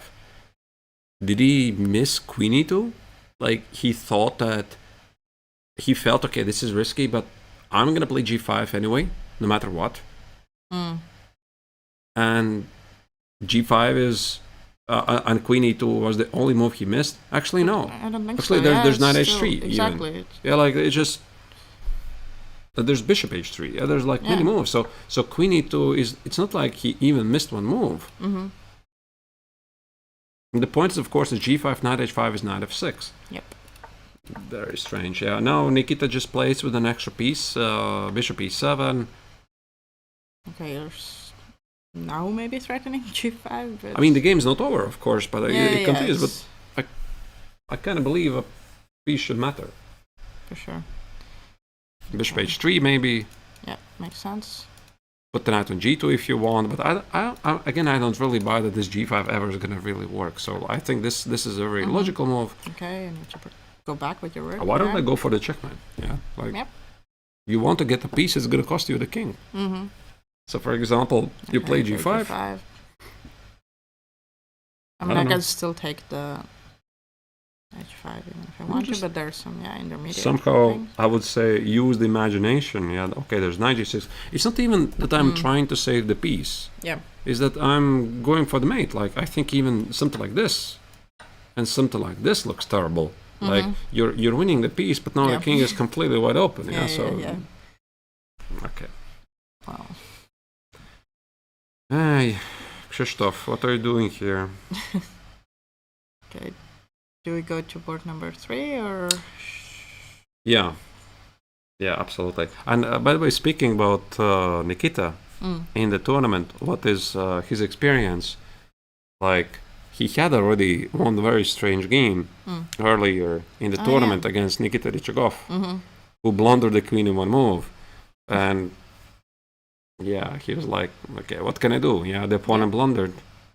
All right, anyway, yeah, let's move on. It's really, really weird. Third board, Glepodluzhny against Toivo Keinonen. Here we go. Yeah, we were discussing that the knight on a4 has moved way too much. Okay, for now it stayed there. But I think that White has managed to consolidate the position. yeah, there's no two bishops anymore, yeah, if I remember correctly. White gave away the dark squared bishop voluntarily, but now... And this is where all the heavy pieces are going to disappear. Like, first the rooks, then the second rook, then the queens. After the opening, Petluzhny's position was a bit dangerous, but Keinonen, he tried to play very aggressive, but it seems that he has not made any real progress. And I'm thinking, if he wants something, he needs to open up the bishop. Yep. But then e5 is also very committal. Right. Right, so... Okay, rook c8. I guess you have to go rook c1. I don't know which one. Yeah, maybe this one. Yep. Okay.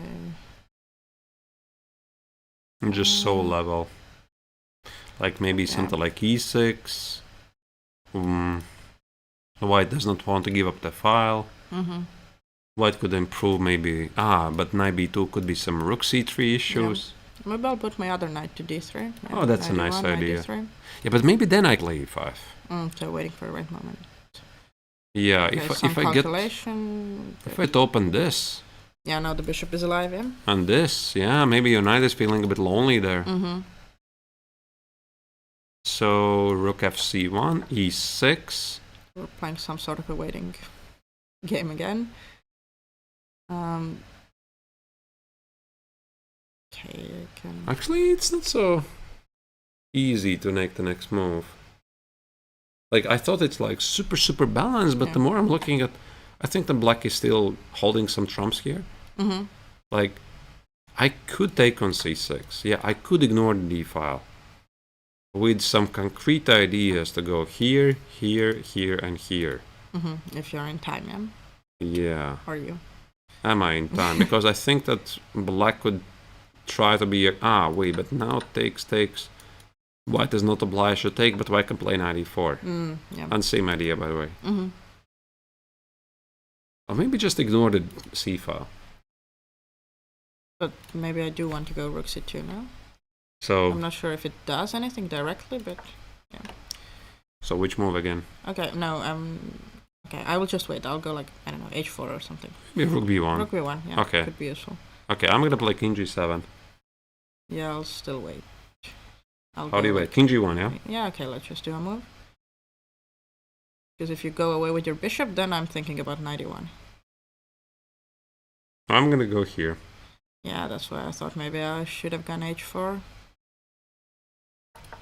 Yep, here, instead of king g1. I'm gonna go here. I have some ideas. Yeah. I mean, also, I'm threatening at some point to trade the rooks and play some queen e2. Oh, that can actually be annoying. Yeah. Well, there's some pressure, yeah? Like, okay, for Stockfish, it's like kind of equalish, kind of drawish. And as soon as you play knight e1, you need to watch out for e5. Yeah. So I would not really write down Keinonen's chances here. I think that Petluzhny is clearly on the defensive here. Yeah. I think we've had a lot of very similar games to this one, or like very similar scenarios where it's a little bit like a waiting game. The computer says it's equal, but it's kind of clear that it's a lot easier to play for one side, and the other one is just waiting, hoping that it will end in a draw. Also yesterday, yeah? Yeah. Some players don't break easily, yeah? So you have to apply a bit pressure. Okay.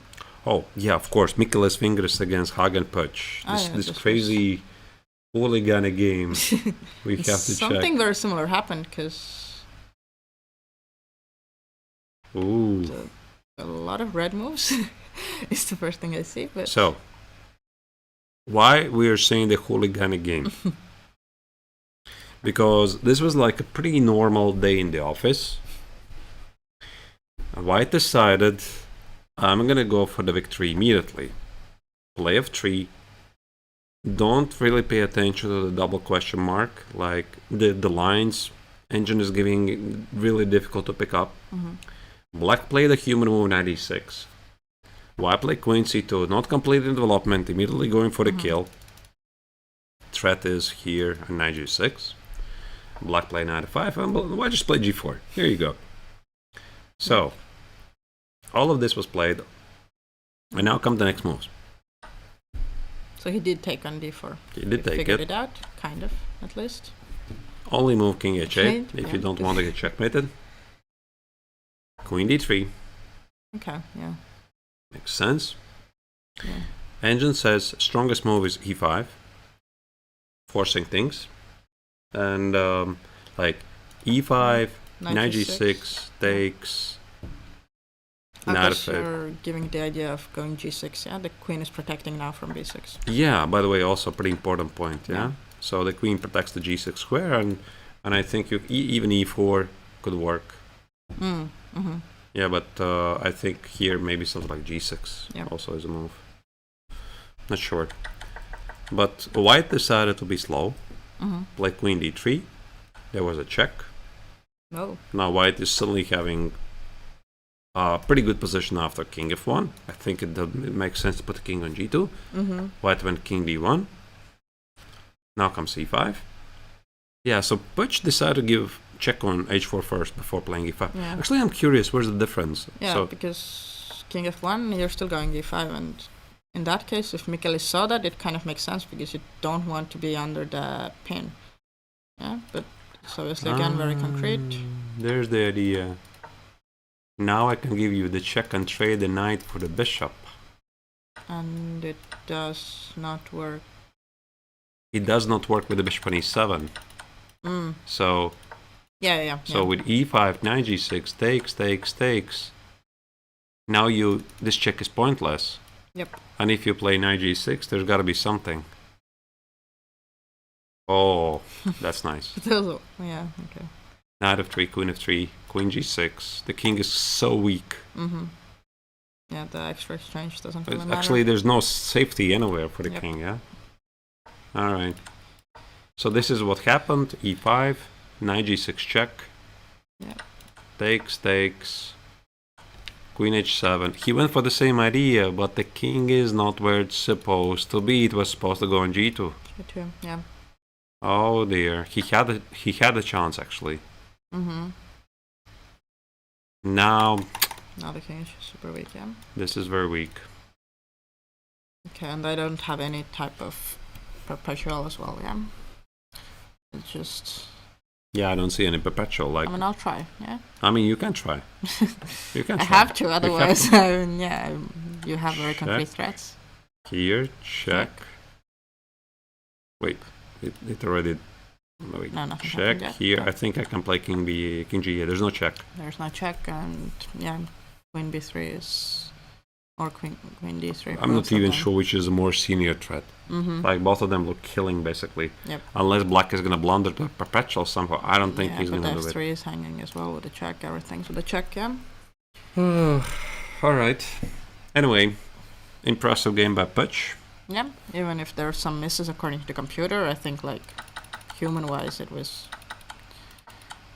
Yeah, but this all hooliganic approach even paid off almost. Yeah, Yeah. like after this one unfortunate check, like here, if he had played king f1, Yeah, king f1, pretty sure that Butch won't play e5. the same idea. Yep. Same idea. Yep. And now we get to the same position, but... Now the king is white's so king much is safer safe. on g2. Yeah. It's not even comparable. Yeah. Yeah, like you put the rook on f2, and this king is a bit weak, and you have the exchange for actually white is winning here. Was that big difference? Yep. So that's why, yeah. Now there's queen d8 check, king f7, no more checks. No more. I mean, c7. Ah, is there's still another a check, but you the king can- is walking away. Yeah, or even like bishop d7 maybe. Yep. And materially wise, black has an exchange for a pawn. No, white has an exchange for a pawn, so you would think that this is okay. Yeah, but it's all about the king's safety, and white doesn't have it. Yep. So most likely Vingris is gonna lose this. Yeah. Okay, so maybe let's go to the other junior from Latvia, Arturs Tolmachovs. Let's see if Daniel Kopilov figured it out, because we left it with already quite a big advantage for him. And the rook is gone, so it did get trapped. That's extra exchange. Yep. And the king is weak. So it's just a technically winning position. Mm-hmm. Yeah. Yeah, I think we did not see the following moves. Yeah. We left it with queen d2. Took the pawn, but... So he tried to complicate. He tries to do the best he can. Now the rook is trapped. Yep. Just collect the rook.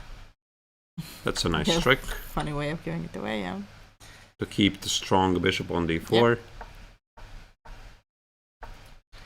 I mean, some practical hope still for Tolmachov remains, because he has the strong bishop, and I think that he did come up with a nice practical idea. Yeah. To keep the bishop on d4.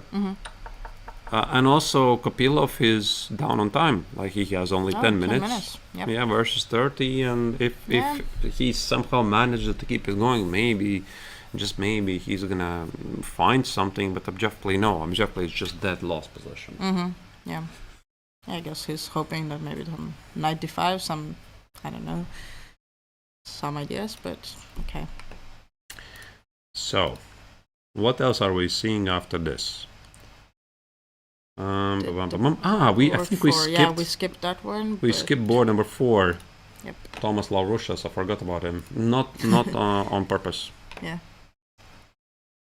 But okay, this also is a lot more level compared to the other games, so... Okay, let's focus on that hand. What we have here... White's attack at the king's head has failed. This was some sort of Nimzo. Yep. And they did clarify things in the center, which we were also discussing. Yeah. I like how Fischer is playing. He's like very solid. He could actually have a realistic shot for a GM norm. He started with 3 points, I think. I think so, yeah. He's made 2 draws. Like, he's been holding a little bit worse positions against... Yep, he won 3 games and then did a draw against Meshkovs, holding a maybe slightly worse position. But he's not yet at 26th performance. Yes, he would need to win more games, obviously. Yep. Like 7 out of 9 with the current pace, I think that would give him the GM norm. Yes, because he's playing with the top GM players. He has already played against the first rating favorite, Kasakowski, and also Meshkovs, the third one, so... We were discussing that maybe his strategy is to make draws against GMs and then win against the other players, yeah? So, yeah, but it works. It works, yeah. And Laurusas here also is in an uneasy situation because, yesterday he made a quick draw with Nikita Meshkov. Yeah. He actually got double white. Yeah, double white as well. Which, maybe is good, but what I have noticed myself is that these quick draws, they somehow throw me off balance. Like, sometimes, I'm getting out of the rhythm a bit. Okay, yeah. Because you feel like you have time, you can maybe focus on other things, because you have those extra, 3 hours or something, and then... Right, and I'm not sure this happened here, but Laurusas has been, like, having not an easy tournament. Yeah, since the very first rounds. He had some problematic positions. Yeah. We called it bluff, or we called it calculated risk, or however you want to put it.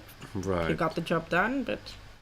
And now it's getting really more difficult. And he has had also a pretty tough summer, because he is playing in many tournaments in Europe. And I'm very surprised to see he's rated 2500. Yep. Because literally months ago he was 2600. Yep. or Basically, 2580, 2590. 90, I think. Even, Yeah, and he dropped so many rating points. Unbelievable. Yeah, just a very bad streak. Yeah. So not the best results for Thomas lately, but he's a big fighter. Yeah, for sure. All right. So how do we proceed here from either side? Yeah. The answer Yeah. is Knight of Fate.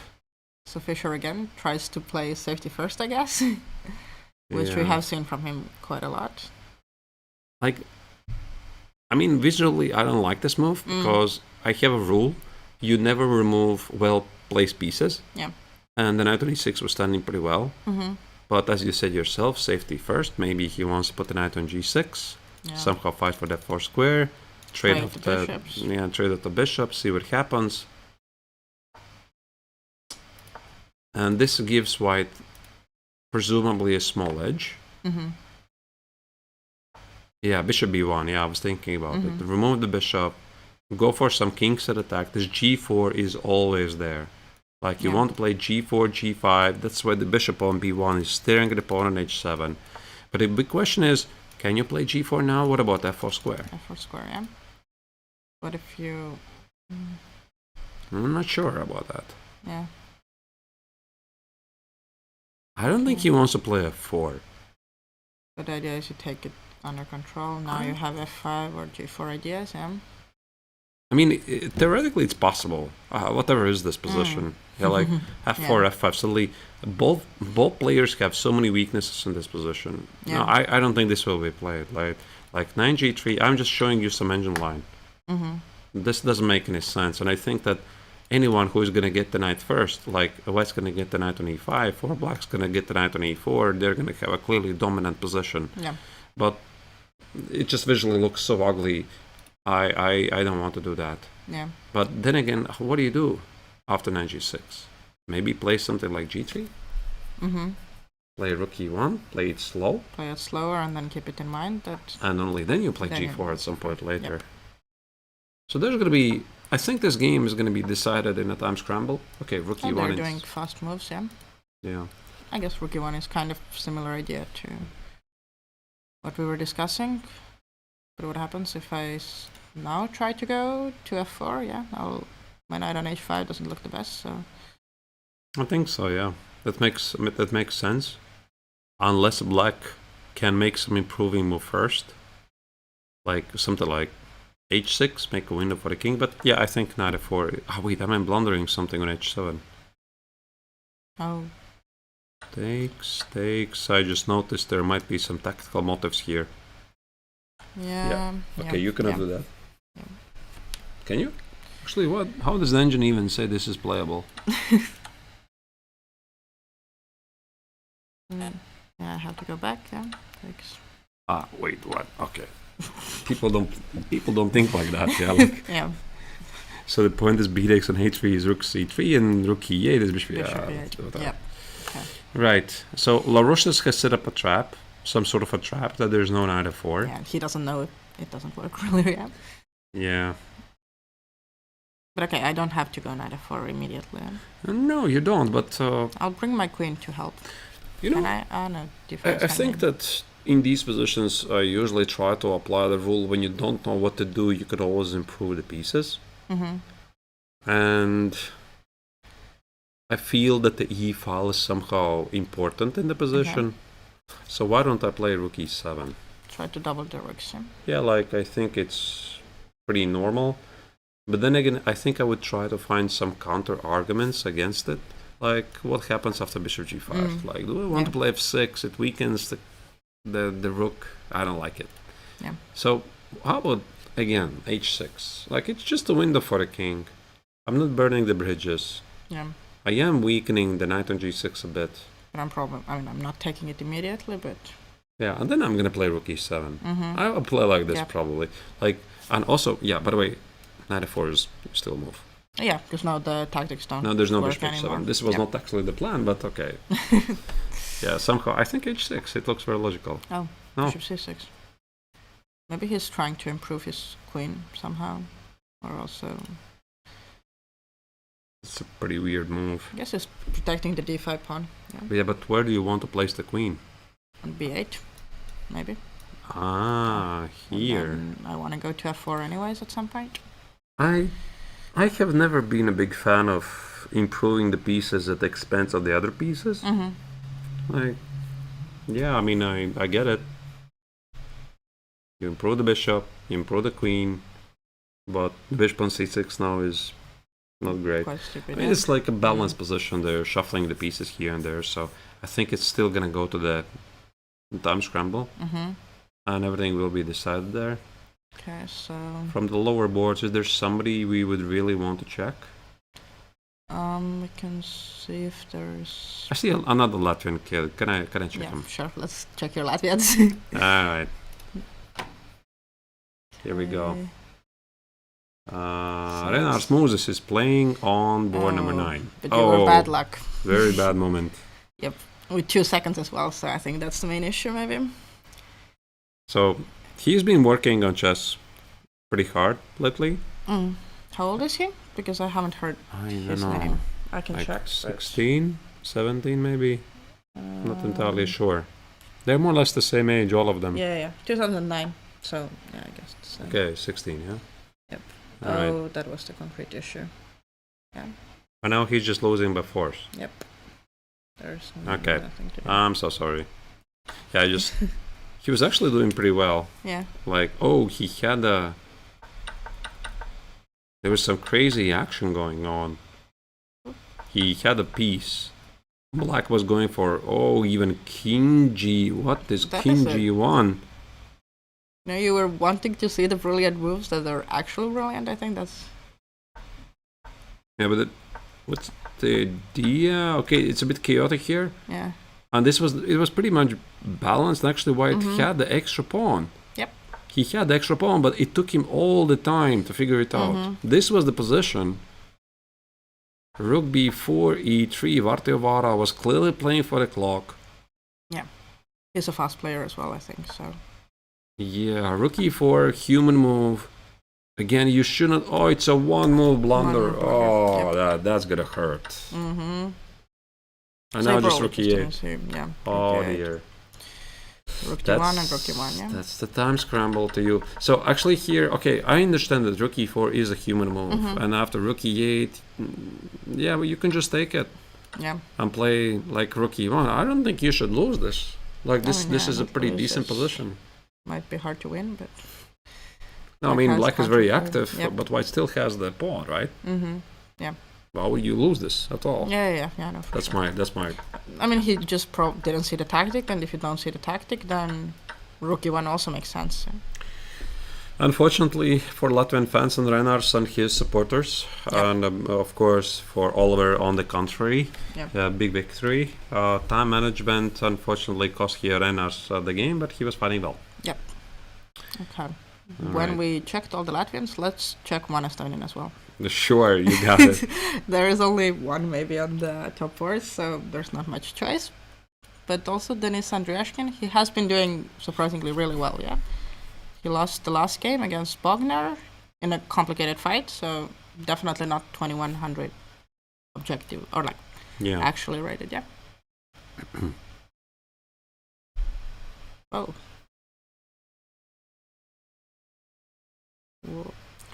There's some chaos happening. It's King's Indian defense gone wrong for White. Also, Artur Chibukchan with the white color is in time scramble. Yep. 3 minutes versus Black's 18. Black has a dream King's Indian defense position. Yeah. When the exchange is hanging, do you just take it? I'm not sure you even want to take it immediately. But you can't take it now. Your queen is hanging. Sorry. I'm not sure. Queen h4. I was looking at this. Knight f8, rook f8. Black has the initiative. All the fun in the position. Yep. I think White has to take it. Like takes. Yep. And takes, and somehow try to secure the king. Queen. With rooks. The rook is hanging, so you have I forgot about the rook. Also. Yeah. Okay, how to go like rook c2, but. Yeah, but this attack looks menacing. Yeah. There's all kinds of nasty ideas It's incoming. like, at the Eat very feet. least, you will get the exchange back with some like extra interest. So All right. So yeah, white did take on a fate. Bishop takes on c1 even feels less like. I think this bishop was so I strong think you here. don't want to give it. That's what I was thinking. You're not even taking it back. Right. Okay. Good for Dennis. Yeah, very good. So the action is heating up slowly. We might see a change of the leaders, possibly. Yep. Also, we're seeing some difficult to explain moments, like sacrificing a piece or questionable compensation. We're seeing time scrambles already. Actually, I would have thought at this hour time scramble is a bit too early. But if one of the players plays very quickly, then the other one is inevitably getting closer to the time scramble. But we are going to make a very, very, very short break, dear viewers. I hope you're enjoying the coverage. Write your comments in the chat. I would love to hear what you have to say. But we are going to make a very tiny break, and we'll be seeing you in a couple of minutes. Stay tuned.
we're once again back from Estonia, following one of the most interesting tournaments here in the Baltic countries, the Paul Keres Memorial 6th edition, taking place in Pärnu, the very close to the Baltic Sea, couple of 100 meters, and the critical phase of the tournament is approaching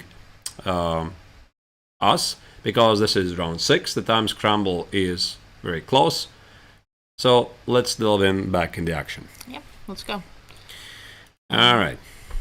So what do we have here? We're going to go back for the leaders. Mm-hmm. The only leader is Sebastian Bogner. Yep. 5.5 points out of 6. And Valery Kazakowski right now has an extra pawn. Yeah. Maybe just for a second, as we can also see on the cam, the second board did finish as we expected. Right. Nikita was a piece up. He did wrap it up, yeah. So Nikita Meshkov right now is 5 points out of 6. And technically the leader of the tournament for now, of course. And this game, of course, is of utmost importance. So, okay, let's see what is happening here. So the first thing we can assess, white has the pawn. Yeah. White has a very nice setup, and black is very long time. Oh, that's true. Yeah. This is a pretty bad combination for Bogner, but the bar says the position should be holdable. He does have some counterplay, right? On the b2 pawn.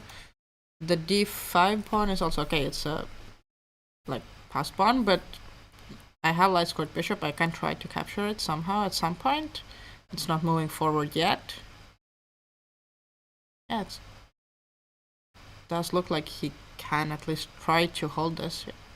Definitely not to win, so I guess there's not going to be anyone on 5.5 points, but to hold it, there are definitely realistic chances, yeah? Yeah. This bishop d7, I'm not sure. I was looking, is there really no bishop b7 here? Yeah, you would want to take the pawn, yeah? Yeah, but I suppose it was not working. Yeah, maybe he didn't really have the time. Because I could give you a check. Yep. And then king d6, the rook trade, I think favors white. Probably. King f6, you walk away from the pawn. Yeah. So that's why he played this bishop d7, just to cover the 7th rank against any rook invasions. Also maybe to take control of some extra squares against the knight jump. And maybe just in case be ready to retreat with the king on d6 and say, I'm building a fortress. So do your worst. And it might be not so easy for white to make a progress, because from the first glance, every single white piece is somehow tired of doing a job. Yeah. So the rook on h2 defends the pawn on b2. The knight on c3 defends the pawn on d5. The king is free, but how do you crash through? Yeah, if you could get your king to f4, that would already be quite a bit better, but you can't probably force me to retreat my king without getting something in return, at least. I mean, you do have rook e2 check, so I need to retreat at that point, but yeah. So rook e2 check. So he's going to start with improving the king. Yep, I think so. Perfectly logical move. Also, I think that these checks are really smart when the opponent is approaching the time scramble. You want him to guess. So which side are you going to go? Left or right? Your position doesn't really change anything. I think here king f4 makes sense. And then again, black will have to make a pretty big decision. Maybe something like bishop c8, bishop d7, and just stand and do nothing. Maybe the other move could be rook b8. Rook b8, just in case, put the rook on the most active. Yeah, actually I like rook b8 a bit more. Okay, so we can try to find a plan for white then, because your knight is still tied, your rook is still tied. Can I go after the pawn on c4? Okay, yeah, I can put my king to back to e5, back to e5, yeah. You know, I was thinking in some scenarios, maybe it's very early to tell this. I was thinking I could sell the pawn. It's ridiculous, to think about the idea immediately. But I was thinking, let's say, for example, black does something like bishop c8 and black stands and does nothing. Can I do this? Like Okay, I have to take, yeah. Yeah, I thought I could do this. Like takes, king d4, dominate the king. And now you'll take the c4 pawn. That's almost Something like this. Yeah, that's what I wanted to do. But to be honest, I don't like it quite myself, because I do think it's a strong pawn. Yeah. So how would I want to trade a strong pawn for a weak pawn? Yeah. And maybe it's not going to be enough. So I would like to keep the pawn on d5 for as long as I can. At least until black gets into like actually serious time trouble. Yeah. Right. And then think, because white does have 20 minutes still left. What Kazakowski's tasks make quite difficult is that for black the next moves are coming in quite easily. You're just shuffling with your... Yeah. Like bishop pieces. c8, bishop d7, or rook b8, rook b6. Black has figured out like a solid stance. I'm not really sure if Bogner is confident that this is holding. Yeah. But at least he has something, yeah, and he knows what to do. So for him, the time scramble here is not at the moment an issue. Yep.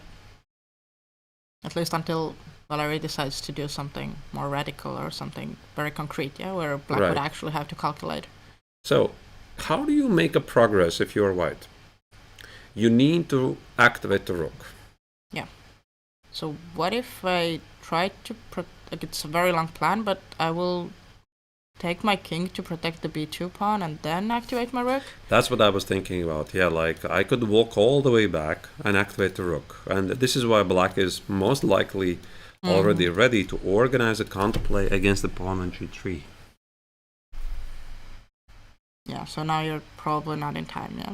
It would also feel a bit weird to start going king e3 at this point, so... But didn't Kazakowski had this amazing position after the opening? Like yeah, he did. He has messed something up, because we were thinking he's a big favorite. He messed up something. Yeah, we were about here. Yep. Here. And there was the move g4. Like, this was the position. Yeah. He had a chance to do this. He did not go there. But also rook a4 was still logical. He forced the pawn on c4. Yeah. Okay, he didn't want to try it, yeah. And again he had the move g4. g4 was really strong here. And what's that? You still want the same idea? And same idea with knight e4. Yeah, bishop c8 doesn't really work. Yeah, a7 is dropping with a check. Right. Another golden opportunity. Yeah. He missed it again.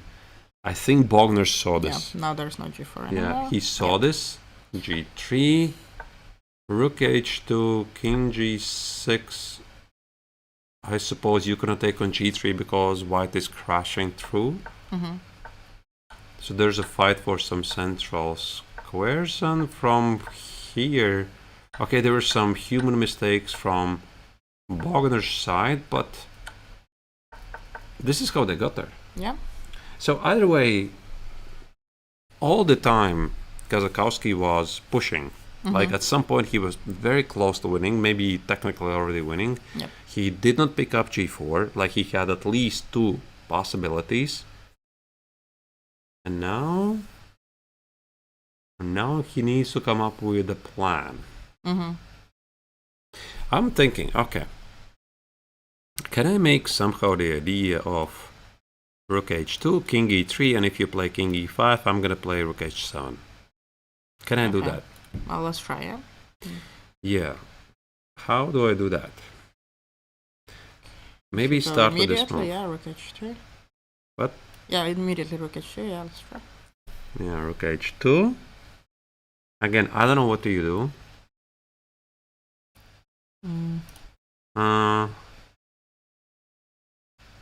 Do you keep the tension here? Yeah, I would like to for at least now.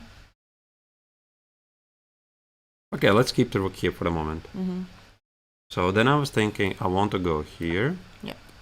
Put the king on d4. Makes You go sense. here, I'll and there. I go here. Okay. Feels like a massive progress. So you remove the bishop. Yep. before I collect a pawn, I give a check to gain access to the d4 square. I take, and I go here. Yeah.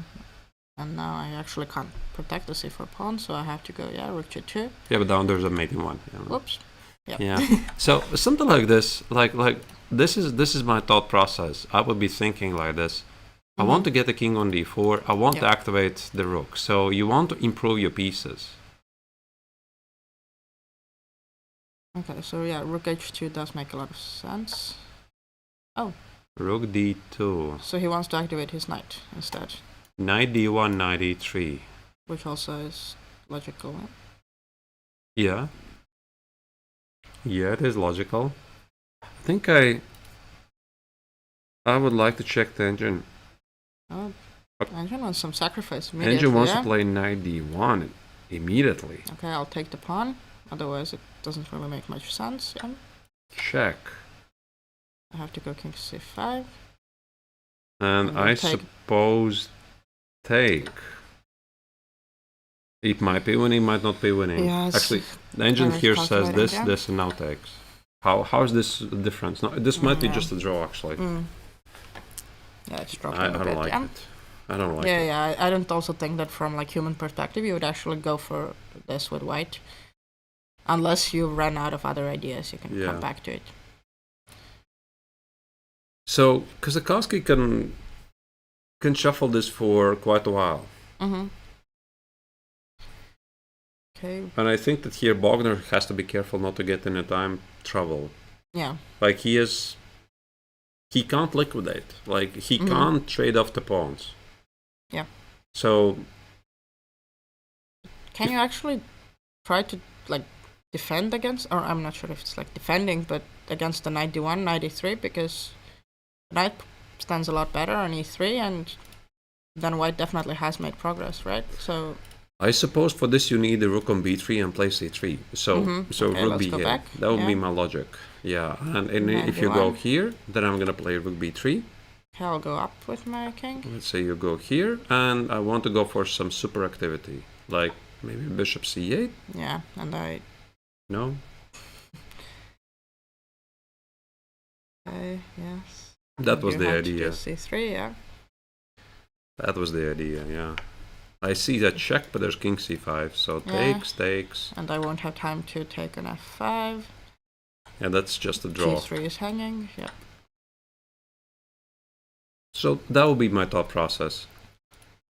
But Bogner's thinking, like, I think it's a bit dangerous here to start to think too long.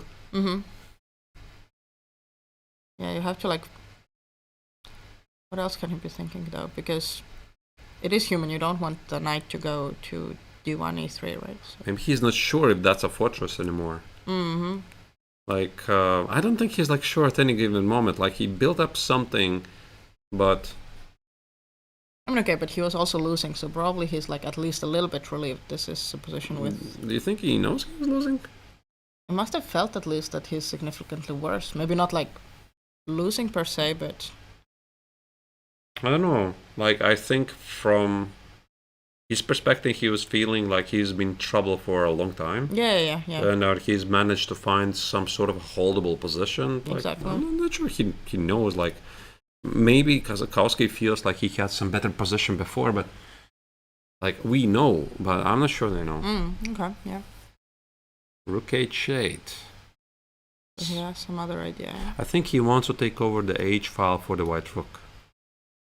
So it's like a defensive measure. Okay, but like, I'll still go. I'll go knight d1 because now that I've seen it, I really like the idea. Yeah. Yeah. Okay, Valeria also went there. So 91 is played. Board. Yep. I mean, you can always go back, so it doesn't really cost you anything. Yeah, exactly. Now black has to think again. I mean, yeah, if you want to play for the same c3 idea, you don't want to go rook c8. You definitely white has made progress. Practically, this is winning. Practically, I think he's going to win it because there's so many ways he can test black. Yeah. And there's the idea that I mentioned with the king on e3 and the rook on h file. Now the knight is heading to e3. Oh, he did go to c8. Ah, that's his idea. Yeah, that's what I was thinking. But knight 93 and then the same c3 plan, I guess. But maybe in a way it's better because you don't have the knight c4 checks at any point. Right.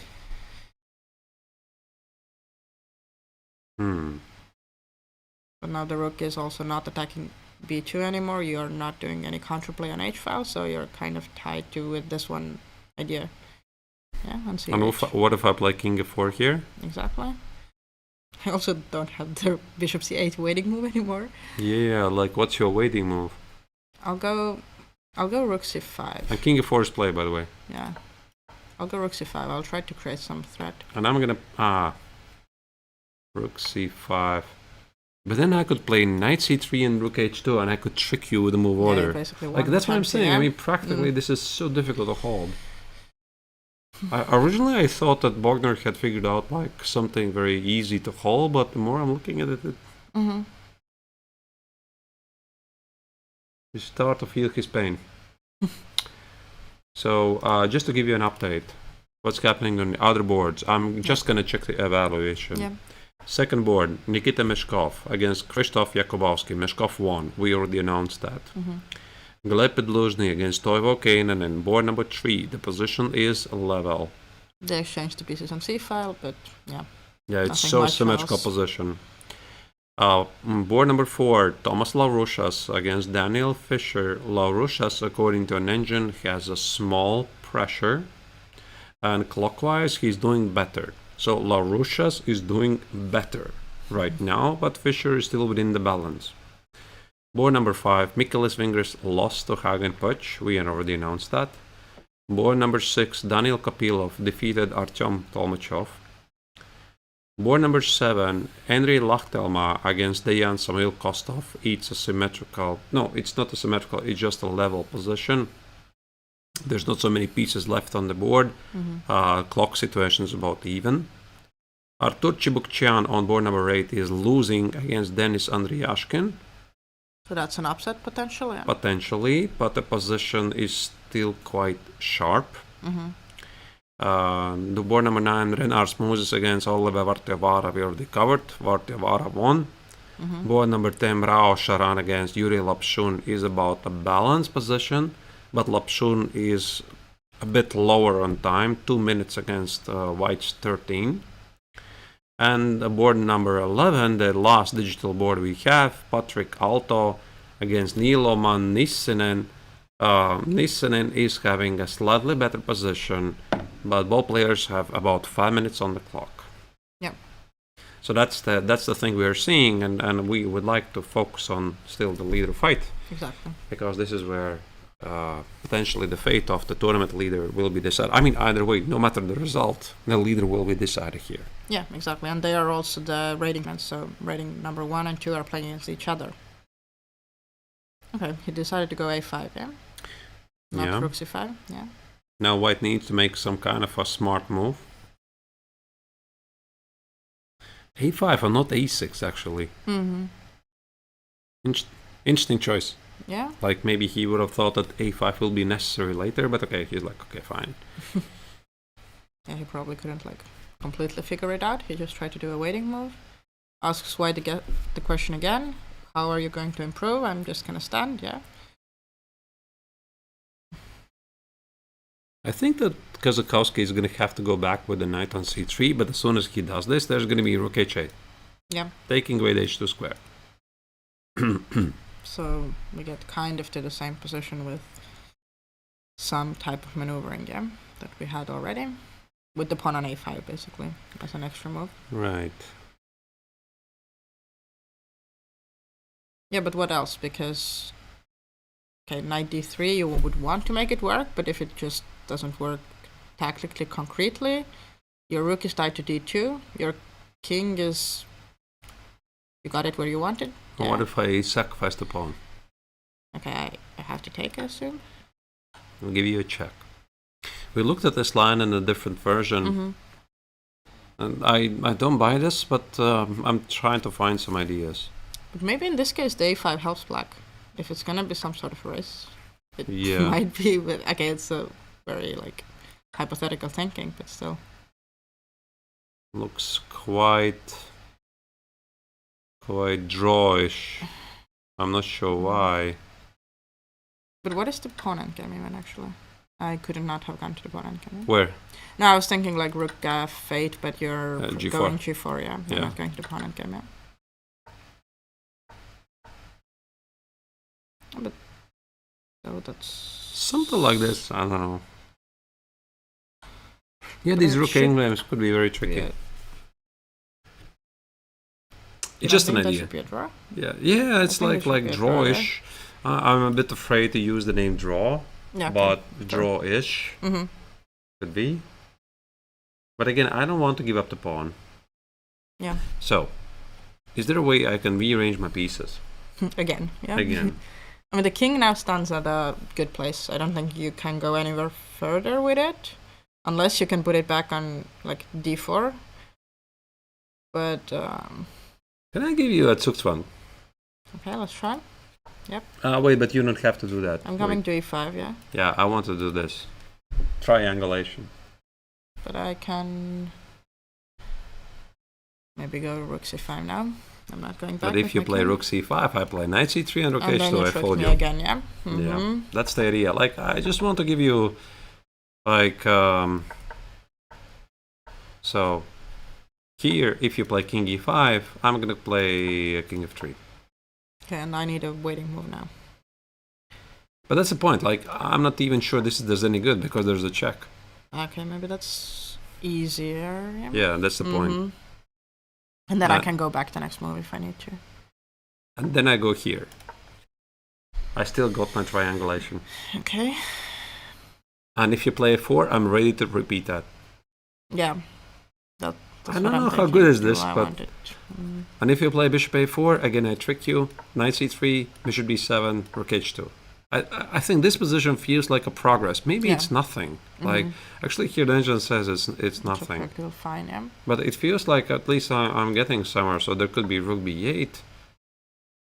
Oh, but Maybe, we are actually getting something like similar. He did go to c5, and you can go to rook h2 now. Ah, it's So- happening, yeah? Yep, basically different move order, but same thing. So Wagner says it's not a big deal. Okay, rook h2 is played. Rook b8 probably will be the response. I mean, maybe it was the same situation. He just didn't have a good waiting move. Yeah, rook b8. Okay. So we had some sort of a plan here. I think yeah. it's somehow going to end up with the 91, 93 anyway. On this rook endgame. Yeah. Okay, let's consult with the engine here. What does it say? Okay. Oh, wow, look at the idea. Oh, this is an idea. That's why I love Okay. engines. Check, here, here. Well. Okay, if I go back, yeah. Boom. How about this idea? For me, it would take forever Oh, to find this. yeah. So okay, let's see what. Like So I the take, point there's a is, check, you're yep. dropping the knight. Yep. You're dropping the piece. Yeah, like there's going to be some deadly pin. And I have to protect it, and then you probably just win. King e5. Just play for domination, collect the pawn, and play for domination. It's a very cool Okay, line. yeah. Very cool line. It's actually possible to pick up. But the point is, black takes on b2. Mm-hmm. G takes on the5. Check. Here. Okay. Take this. Yeah, with what? I'm not maybe. sure. Rook takes on the 5. Yeah, I mean, I have to take with the rook, right? Otherwise, you have rook h6 intermediate check. Wait a second. Wait a second. Check. Here, here. Here, here, here, here. Here, here. Okay, it's somehow holding. Somehow holding, yeah, but barely. Yeah, but this is a very powerful idea. Okay. So he didn't go there. Like, Yeah. once again, no, I mean, I found it with an engine. Like, I didn't find it, Yeah, I yeah, just yeah. reported it. Yeah, so Yeah. it's not even mine. And again, if you're a pawn up, it's not like you maybe don't want to give the pawn back if you don't see anything super concrete. So once again, what was it? So Rook check here yeah. and here. Yep. And now if king goes back, then you wanted to go g4. Yeah, basically the only move. It's very forced. Mm-hmm. It's very forcing. Yeah, I have to take on b2, nothing else. There's also g5, by the way. But g5 doesn't work. So engine says this. Yeah. Check. Here on critical moment is here. Yeah. King e5, very unfortunately, rook f5. Yeah. King e3, rook f5. Knight c3, king d6. Rook h6. Then I'll go to if now I can't go. Can I go? King c5? Yeah, but I'm not sure. I might There's be rook trapping a6. in Some funny okay, stuff. I'm doing it like that. King e5, rook h4. You win the pawn, I suppose. This could go forever, actually. So it's a draw. It's a draw, but Bogner's gonna suffer for a long time. Yeah. I mean, okay, Valerius trying to find another type of idea. Yeah, he didn't go for the H-line activity. I'm not sure even he sees the idea. Like, it's very unusual because the g4 square is so well defended. Yeah, it's just yeah. why would you give it up? Don't even think about it. But I mean, if you do formulate the idea of knight e4, that the g pawn can serve as a bait, you can pick it up. Like, but just like you have to start thinking about it. Okay, he has 11 minutes, so he would be able to figure it out with the time he has. But yeah, he probably doesn't maybe think that this is the critical position to maybe spend those, I don't know, 6-7 minutes to figure it out. Yeah. All right. Well, here Kozakowski is thinking, I think let's make a quick roundup of what's happening in other boards. Sure. Yeah, let's very quickly check because this is super important game, of course. Let's check very quickly. I'm gonna leave the live board available so that you can see what's going on. Let's check now board number 3. This is Gleb Podluzhny against Toivo Keinonen. Keinonen is usually in the time scramble, but he's a very good blitz player. Yep, so we're not really worried yet. No, we're not. And for most of the game, Podluzhny was trying to be solid. Yeah, and looks like he's managed that. Looks like he is managing it, and Keinonen is attempting to spicy up things. So change a pawn structure. Let's move on to the board number 4. Yep.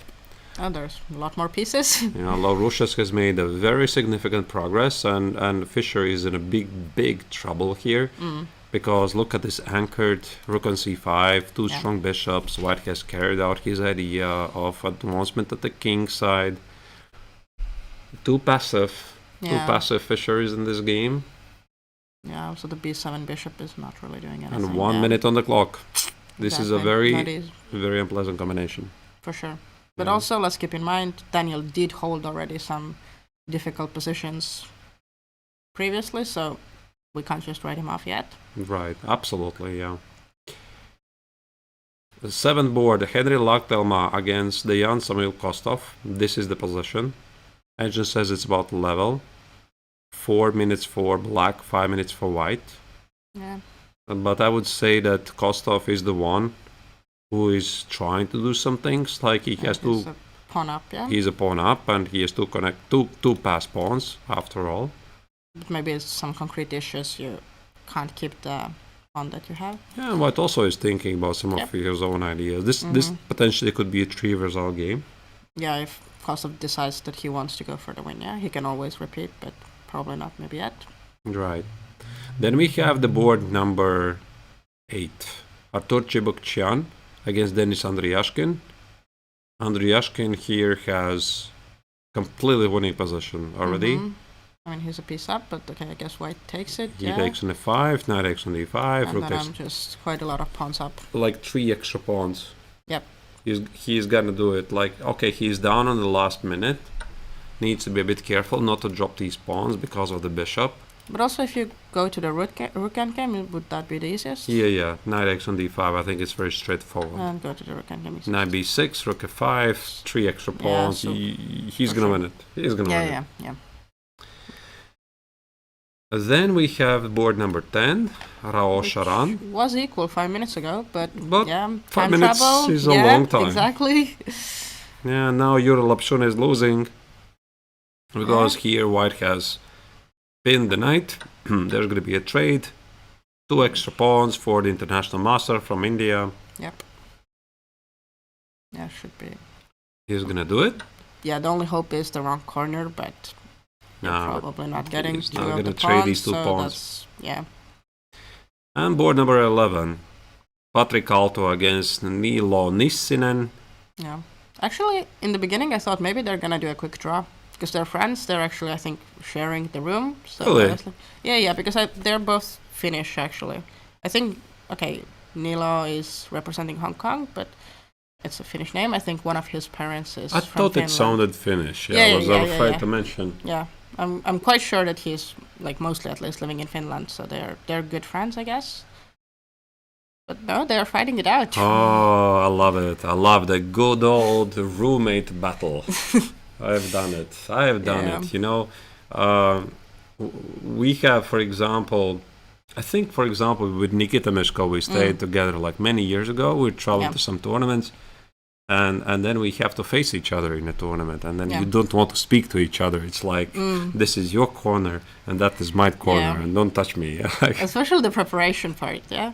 I've had it even worse sharing a room with my sister and having to prepare against each other. It's like we both have our computers out, but you're playing with your sister. It's just not good. Yeah, I can relate to that. All right, back to the leaderboard. Yep. This was the overview. Okay, so knight went to e2, yeah? There was some maneuvering. Yeah. There's not a lot of changes. And Bogner is desperately trying not to get to the increment. Which is a smart thing, probably. Very smart. Yeah, very smart. And he's very, very closely following his time management. 2 minutes is still pretty safe, and Kazakowski is burning time. Mm-hmm. Maybe he is going to find the idea of once again, what was it? Put the king on a 4, knight c3, rook ht here. Check here and play g4 with knight e4. Yeah. Could be the only idea. Yeah. Like, yeah, there you go. Let's see if we are gonna get something closer. Then I'm once again gonna put it on the board, on the screen, so that we can expect. Bogner is just moving back and forth. Of course, Bogner already here. It makes sense for him to check the score sheet. Yeah. Maybe there's a treble repetition. King e1. So Valeri is maybe going for the idea that we discussed briefly, protecting the b2 pawn with the king and then freeing his rook. But it might be too slow, because your g3 pawn is also... You know what he maybe wants, Margaret? He wants to play a rook d4. Traded this pawn for this pawn. Okay, yeah. Does this make any sense? I mean, it's an idea at least, yeah. But then again, black can play very active, and he has a passed pawn. Exactly. It's also maybe, okay, as the logic follows, you should try to exchange pawns as black if you're trying to protect or hold it, yeah? Yeah, I'm thinking like I could try to go for this, but no, it's probably not gonna be enough. Rook g2. Yeah, some concrete. I don't want to trade the pawn. Exactly. Yeah, this feels drawish. No, I might already get some chances of, sacrificing the bishop, exactly. You can't do that. I think you have to go back. And there might be already treble repetition here. Can you play king f2 here? But that's tricky, because it has to be the same person on the move, yeah? I don't know.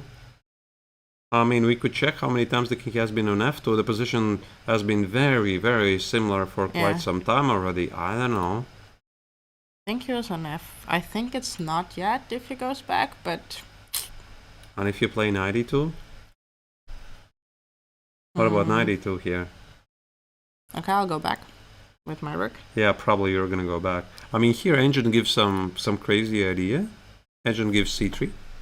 The question is how easy this is for a time scramble. Beat h on c3, create 2 connected passed pawns. And now just play like B5 no rook no. g4. Oh. I don't think it's gonna happen. Yeah, no, Like, definitely no not. way. That's not human, yeah. Like maybe with a lot of time on the clock, you can figure it out. Like I would see the idea maybe, but to play it, that's another thing. Yeah, for sure. Especially if like Valeri hasn't figured it out yet, right? So maybe Sebastian is gaining confidence that okay, maybe this actually is holding. Yeah. So now was the question. So we are getting closer to like the point where it might actually become threefold, right? Because they did go back and forth. Yeah. I think not yet. But it's getting very close, Yeah. And already here, rook b8 was played by Bogner. Mm-hmm. He is like not claiming the draw because you can only claim a draw before you make the move, not after you make the move. Yep. Doesn't look like Kazakowski has many ideas based by his body language. But it's also we know that he definitely wants to win this game, so he's trying to do everything in his power to do it. For him, this I mean, not like complete disaster, but in terms of the chance to win the tournament, it's going to be pretty heavy blow. Yeah, especially with next round he gets black, probably also against some strong grandmasters. So of course, I think it's also not a bad idea to remember that there's more than one prize at stake. Yeah, so it's not like only top prize and there's nothing else. Of course, you don't want to. First and foremost, you want to fight for the win in the tournament, but also I think most of the grandmasters they're going to accept that finishing like in top 3 is a very good result. But of course, this is a commanding lead for Kazakowski, and he wants to give it a try. The question is he gonna find this idea with g4? I'm very curious. Because now he has a chance to go kind of back to it, yeah? No, he insists on knight d1. Knight d1, I will go rook c8, I guess. Yeah, rook c8. So I think this it was the same plan. To go c3. Once again, could be it's threefold repetition already here. Is it checking the score sheet? He's not checking the score sheet. There's a glance. There's a glance on the score sheet. I can see that. But it's like, do you want to spend 2 minutes? Like, and then it's not, and then you. Yeah. Right. Okay, that's the played point. Rook c8. Yeah, so all of us we've been in this situation. Not sure. Is this a threefold repetition or not? Do you really want to go through, recollect everything in your mind? Yeah. Okay, but again, he's doing something that has worked before, so. He's getting very close to the threefold. Okay, we're getting to the exact same position now, though. King f4, rook c5, and now what? If knight c3, you go back with your rook, we get to the same position where there was the plan.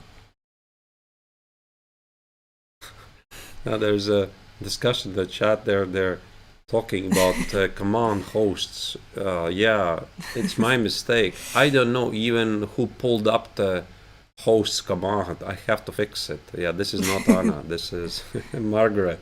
Yeah. I'll change it, I promise. Like, it's not in the title, but I suppose I should be better than that. Yeah, like. I mean, sometimes, people, I'm doing some streams or commentary, they pull up some old commands. Yeah, there's some really ancient stuff written there. Yeah. All right. Yeah, but it's my mistake. It doesn't look like Anna, yeah. All right. Okay, but it's. What are we thinking, though? Okay. So let's try to do this. Knight c3. Yep. Rook c8. Rook h2. Yep. Rook b8. I hope it's not a threefold for the sake of white. I think the engine bar on chess.com would tell us this. Yeah? At least usually it does. Again, I'm not 1,000,000% This sure, is the idea. Yep.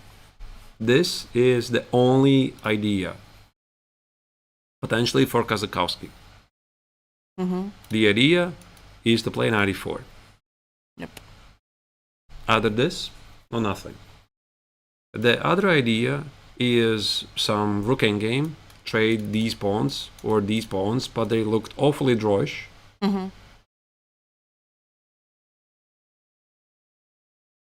But then, okay, Valeri's thinking, so he's maybe also considering the knight e3 variation that, we looked at, but... No, but it's like dead draw immediately. Basically there is nothing, Yeah, but with such an active rook on the block pawn, I think there's zero chance. Like, he has to put it back. Yep. Because, I mean, there is no other move, yeah? Like, if you want to go for it, then... Yeah. Give you an update. Other boards. Board 3, Podluzhny Kainanen is a balanced position. Nothing has changed. Laurushius against Daniel Fischer. Laurushius has a better position. Fischer has been playing on increment already for quite some time. Henry Lachtelma finishing a draw against the Jan Samuel Kostov. Denis Andriyashkin has a technically winning rook game against Artur Chibukchian, so it's safe to say that it's going to be a pretty big victory for the Estonian and his fans. Yep. Raosharan has defeated Yuri Lapshun, and Niilo Mannissinen has probably a winning position against Patrick Aalto. Yep. So those are the updates. Let's focus on leader. Exactly. Okay, Larry has been thinking for like 4 minutes already. So he's definitely considering something else besides going knight c3. Maybe he just doesn't see. Like I only found it with an engine. Yeah. Like like from this position, it's very difficult to find it. Yeah, I mean, it might just be that you go for it because you see that anything else is equal. You've tried to shuffle around and you're just like, you're not even sure, but you just go for the activity with the rook. Can we get some info on how many players right now are at 5 points out of 6? How the situation could change? I will try to. So, assuming this game finishes in a draw, or let's say Kazakowski manages to score a victory, so there's going to be either way one leader with 5 points. Yeah. No, not one. No, not one. But not one. Could be many. Yes, because Nikita Meshkov's won, so he already has 5 points. So then the people with 4.5, there was Gleb Bitlushny and Toivo Keinanen. Okay, it looks equal right now. Okay, if it's a draw, then they are not getting to the same amount of points. Then Thomas Laurusas and Daniel Fischer, they will also. The ones with 4 points before. So if Laurusas wins, he can get to 5. And then the last one was... Hagen Bosch already won, so he's on 5 points, yeah? All right. And then the last person, 4 points, was Artyom Stolmachev's, but he lost. So yeah, that's the situation right now. So there's going to be a lot of Grandmaster clashes tomorrow, yeah? For sure, yep. All right. And tomorrow there's going to be a morning round. Yeah, so... we will see. But I don't think that they will make quick draws, even if it's, a morning round, because they will want to fight it out. Yeah, I think those with the black color, they wouldn't really mind. No, yeah, I mean, that makes sense. With the white color, I think they're going to definitely push. Yep. Kazakowski is already lower on time. He has 2 minutes and 30 seconds. He has not figured it out. He's definitely looking, yeah. The other idea is maybe he's just afraid that if he goes knight c3, rook c8 is threefold immediately. So he's trying to make something else work, but the issue is... Yeah, but there's maybe nothing else right now, yeah? It's like even a larger problem, like even if there's no threat for the repetition, what's the plan after that? So he needs desperately a plan, and he has tried everything. He tried to put the king to c1, he tried to reroute the knight, nothing is working. So what else? Yeah, so I think this g4 idea might be the only idea. Maybe he's looking at a different version of g4 right now, but he just can't make it work. We'll see. Yeah. Can you try to go to the knight versus bishop endgame in some other way? Like, I mean, yeah, it doesn't make sense to go like king g5 or anything. I'll go around. Yeah, you can try. But I think even the endgame, when you take d5, it can still... Knight d3. Really? What that was the move? No, what's the move? Oh, he did play that. Okay, but that is pretty much equaling... Yeah. I mean, it's also... draw for now. I mean, now there's c3. Yeah, because, I mean, also Sebastian has to play c3. He's been preparing for it. Or, like, that's been his whole idea, yeah? Okay, so perhaps here Kazakowski's final chance is... play rook b2, rook b6 something. Play for domination, but I don't mind. This bishop is very strong. Like, okay, it's at least a shot. It's a shot. Yeah, he's trying something. Yeah. Perhaps c3 takes, rook c3, a4. And you could take on a4 because there's knight f5. Maybe actually it's not so super clear. Oh, no, a different. Wait, what? c2 is a different move. Okay, I have to take, and you have to take on b2. Yeah. There's nothing else. I think that Kazakowski suspects that this is very close to a draw, but I mean, you got to do something. Of course, the pawns disappear. Yep.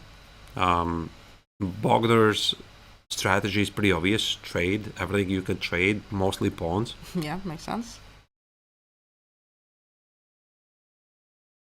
Okay, but now if I... Now rook c3. c3 immediately, yep. Yeah, this maybe a4. Yeah. A4 is also a pretty safe move because this bishop guards both pawns. Yeah.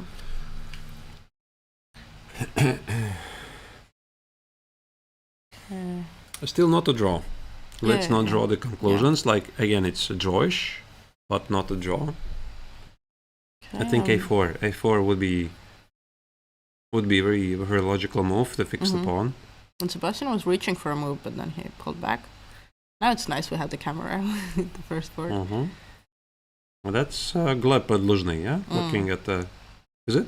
Might be. Yeah, it looks somewhat similar, but I'm not 100% not sure. entirely sure. Yep. All right, somebody's following the leader fight. Which makes sense, yeah. I mean, most people do leave the playing venue. Yeah, rook c3 is played. Most of the games have finished. There's like only a handful of games being played. Just again to give you a quick update, Tomas Larushas on board number 4. He's still pressing against Daniel Fischer. Daniel is very resilient. He's holding on. And the board 3 already finished in a draw, yeah? And board 3, yeah, Podluzhny against Tovakin finished in a draw, exactly. I think that was Podluzhny. Yeah, that's why maybe he was checking at the game, yeah. Right. And board number 11 is still played. Nissinen is winning against Patrick Alto. But apart from that, yeah, it's getting pretty lonely in the playing hall. I have the other view. Maybe I can show you very quickly how it looks like. Second, let's see if this is going to work. Our cameras has been, yeah, as you can see. Yeah, there's not a lot of people. Not a lot of people. There are still some boards, and most people have left because there's a morning round, and you still want to catch your dinner. So, but the leaders are still fighting it out. Now let's switch back to this screen. But now the question is, your same plan doesn't work anymore, I guess. Like, you can't, if you go a4, I would just probably take it, and then take it, and if I need to sacrifice my bishop, then be it, but I'll be fine. The rook stands not where it's supposed to be. Yep. Yeah, this rook c3 is a pretty logical move. Yeah. So check here, and what's only hope is this d pawn somehow. But the bishop is so strong here, it blocks everything. Okay, where are you going with your rook? Here. I'll take it. Check. Okay, I'm not going back with my king, but I'll have to go to the d/c8, yeah? It looks like very risky for black, but at the same time, it's very concrete. Knight c4, rook a4. King e5 drops the knight on e3. Yep. Maybe d6 something. D6 then concretely, how are rook you d3. it? Exactly. Knight c4, rook e4. Rook a6, king b7. No, it just holds. It just holds. So the more I'm looking at this, but he went there. Yeah, it looks like it's gonna finish in a draw. Oh, he didn't even take it Rook down. d3. Oh, so he's taking it basically 2 moves after him. Very strong move, yeah. So the check. This is a threat. And the black, yeah, I think black is confidently making a draw. Yeah. So this is a masterclass of a defense for Bogner. Like initially, I didn't really believe that he's gonna do it. Yeah. Because I'm a strong believer. I'm a strong believer of pushing slightly better position where there's many ways to test it, but Bogner proved me wrong. Yeah. Defended really well. Yeah. Okay, Valeri's thinking, but he also doesn't seem super enthusiastic from the camera. Yeah. And the time is taking. He has to it looks like there's maybe a couple of final tricks still to try. Okay, check. Rook b6, king c7. Yeah, king c7 makes sense. Rook a6 most likely. Maybe king c5 even, you can go forward. Yeah. Where's the idea? So once again, let's say you play king c5. Yeah, I think king c5 makes perfect sense. Rook a6, and what if I, become ambitious here? That's what I was thinking. Like, if you really don't want to draw with white, you can bail out probably, but. Kazakowski played with only 5 seconds on the clock, by the way. I could play this, take it. Yeah. Have some ideas. So king c5. If you go here, I'm gonna take it. Well, I'm not playing this actually. Maybe here Bogner could be having some ideas suddenly. And this is actually a moment I can relate to. Like, you're thinking, I've been pushing the entire game. Yeah. And like, okay, I'm doing some final chance, and of course you want to draw. And there comes the shocker. The opponent suddenly doesn't want to draw. Psychologically so hard. Oh, that's the sinking feeling. Yep. So, of course, the position remains level. Yeah. But who said that Bogner cannot suddenly be ambitious here? Take on a4. Yeah, No, they agreed to a draw. Yeah, they agreed to a draw. Okay, so. Yeah, I think Kazakowski felt, okay, this is a good moment to offer a draw. Before the opponent starts to think, had some funny ideas. That's a draw. Okay. All right. So it's been a crazy day, and the fallout of this is that we have more than one leader. Maybe you can name who they are, Margaret, at the moment. So if my calculations are correct, then definitely one of them is Sebastian Bogner. With 5 points, yeah. With 5 points. The other one is Nikita Meshkov. Exactly. Then Hagen Poech. Yep. With 5 points. And do we have somebody else? Thomas Laurusas is still playing, so he was pushing against Daniel Fischer, so. Let's maybe check the game very quickly. because that's also kind of maybe important if we're talking about the leaders, yeah? Wait, but this is wrong. We've had this position for... Is it? I don't know. It might not. Is it still ongoing? Because I saw this position like a million years ago. Can we check it from the big view? We can still see if the live boards are going there. I'm seeing that the broadcast simply stopped for the board. Yeah. Because I was maybe giving false reports. For Laurusas, this position was like half an hour ago. There's no way they're still there. They can't be there. Can we change the camera to the playing hall? We can maybe see Yeah. if the live boards, because it should be a board close to the wall. Is there somebody playing? Oh, sorry. Unfortunately, I cannot pan this camera because Laurusas is very close, but let me see the other camera. Do you see someone next to the wall? I don't see. Okay, It's like the further wall. Maybe there's Laurusas 1, 2, 3, 4. It looks like there's somebody sitting there. Yeah. It looks like there's somebody like with a black shirt.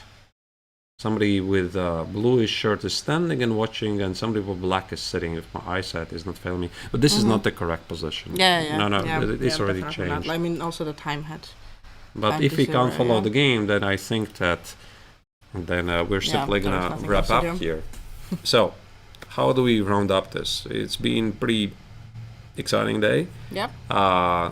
Bogner has kept the lead, but now he has a couple of co-leaders. Yeah, and there were some shaky moments, but I mean, in the end, he managed to hold it. Also, still some unexpected blunders in some of the moves. The second board was a bit surprising, yeah. Nikita Meshkov's won in a bit surprising way. Yeah, I mean, I quite did not understand what Jakubowski was planning with that, and we did not even get to see this game too much because it just wrapped up very quickly. Yeah, very unexpectedly. Pretty strange, but either way, I mean, this happens, and I would like to once again to mention what is the broadcast schedule of the Paul Keres Memorial, because today is Thursday, this was round 6, and tomorrow it's going to be a very important day, because it's going to be the final day of the double rounds. Yep. So the action is going to be back at 9 a.m. Central European Summer Time. This is when the round starts, but we will be coming live 1 hour later.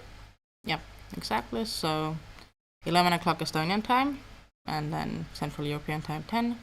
And then we have the second round, which here starts at 4 o'clock Estonian time, so 3 o'clock Central European time, and we start 1 hour later again. And it's going to be definitely interesting to see who are going to play for the win, yeah? And who are going to maybe try to hold solid.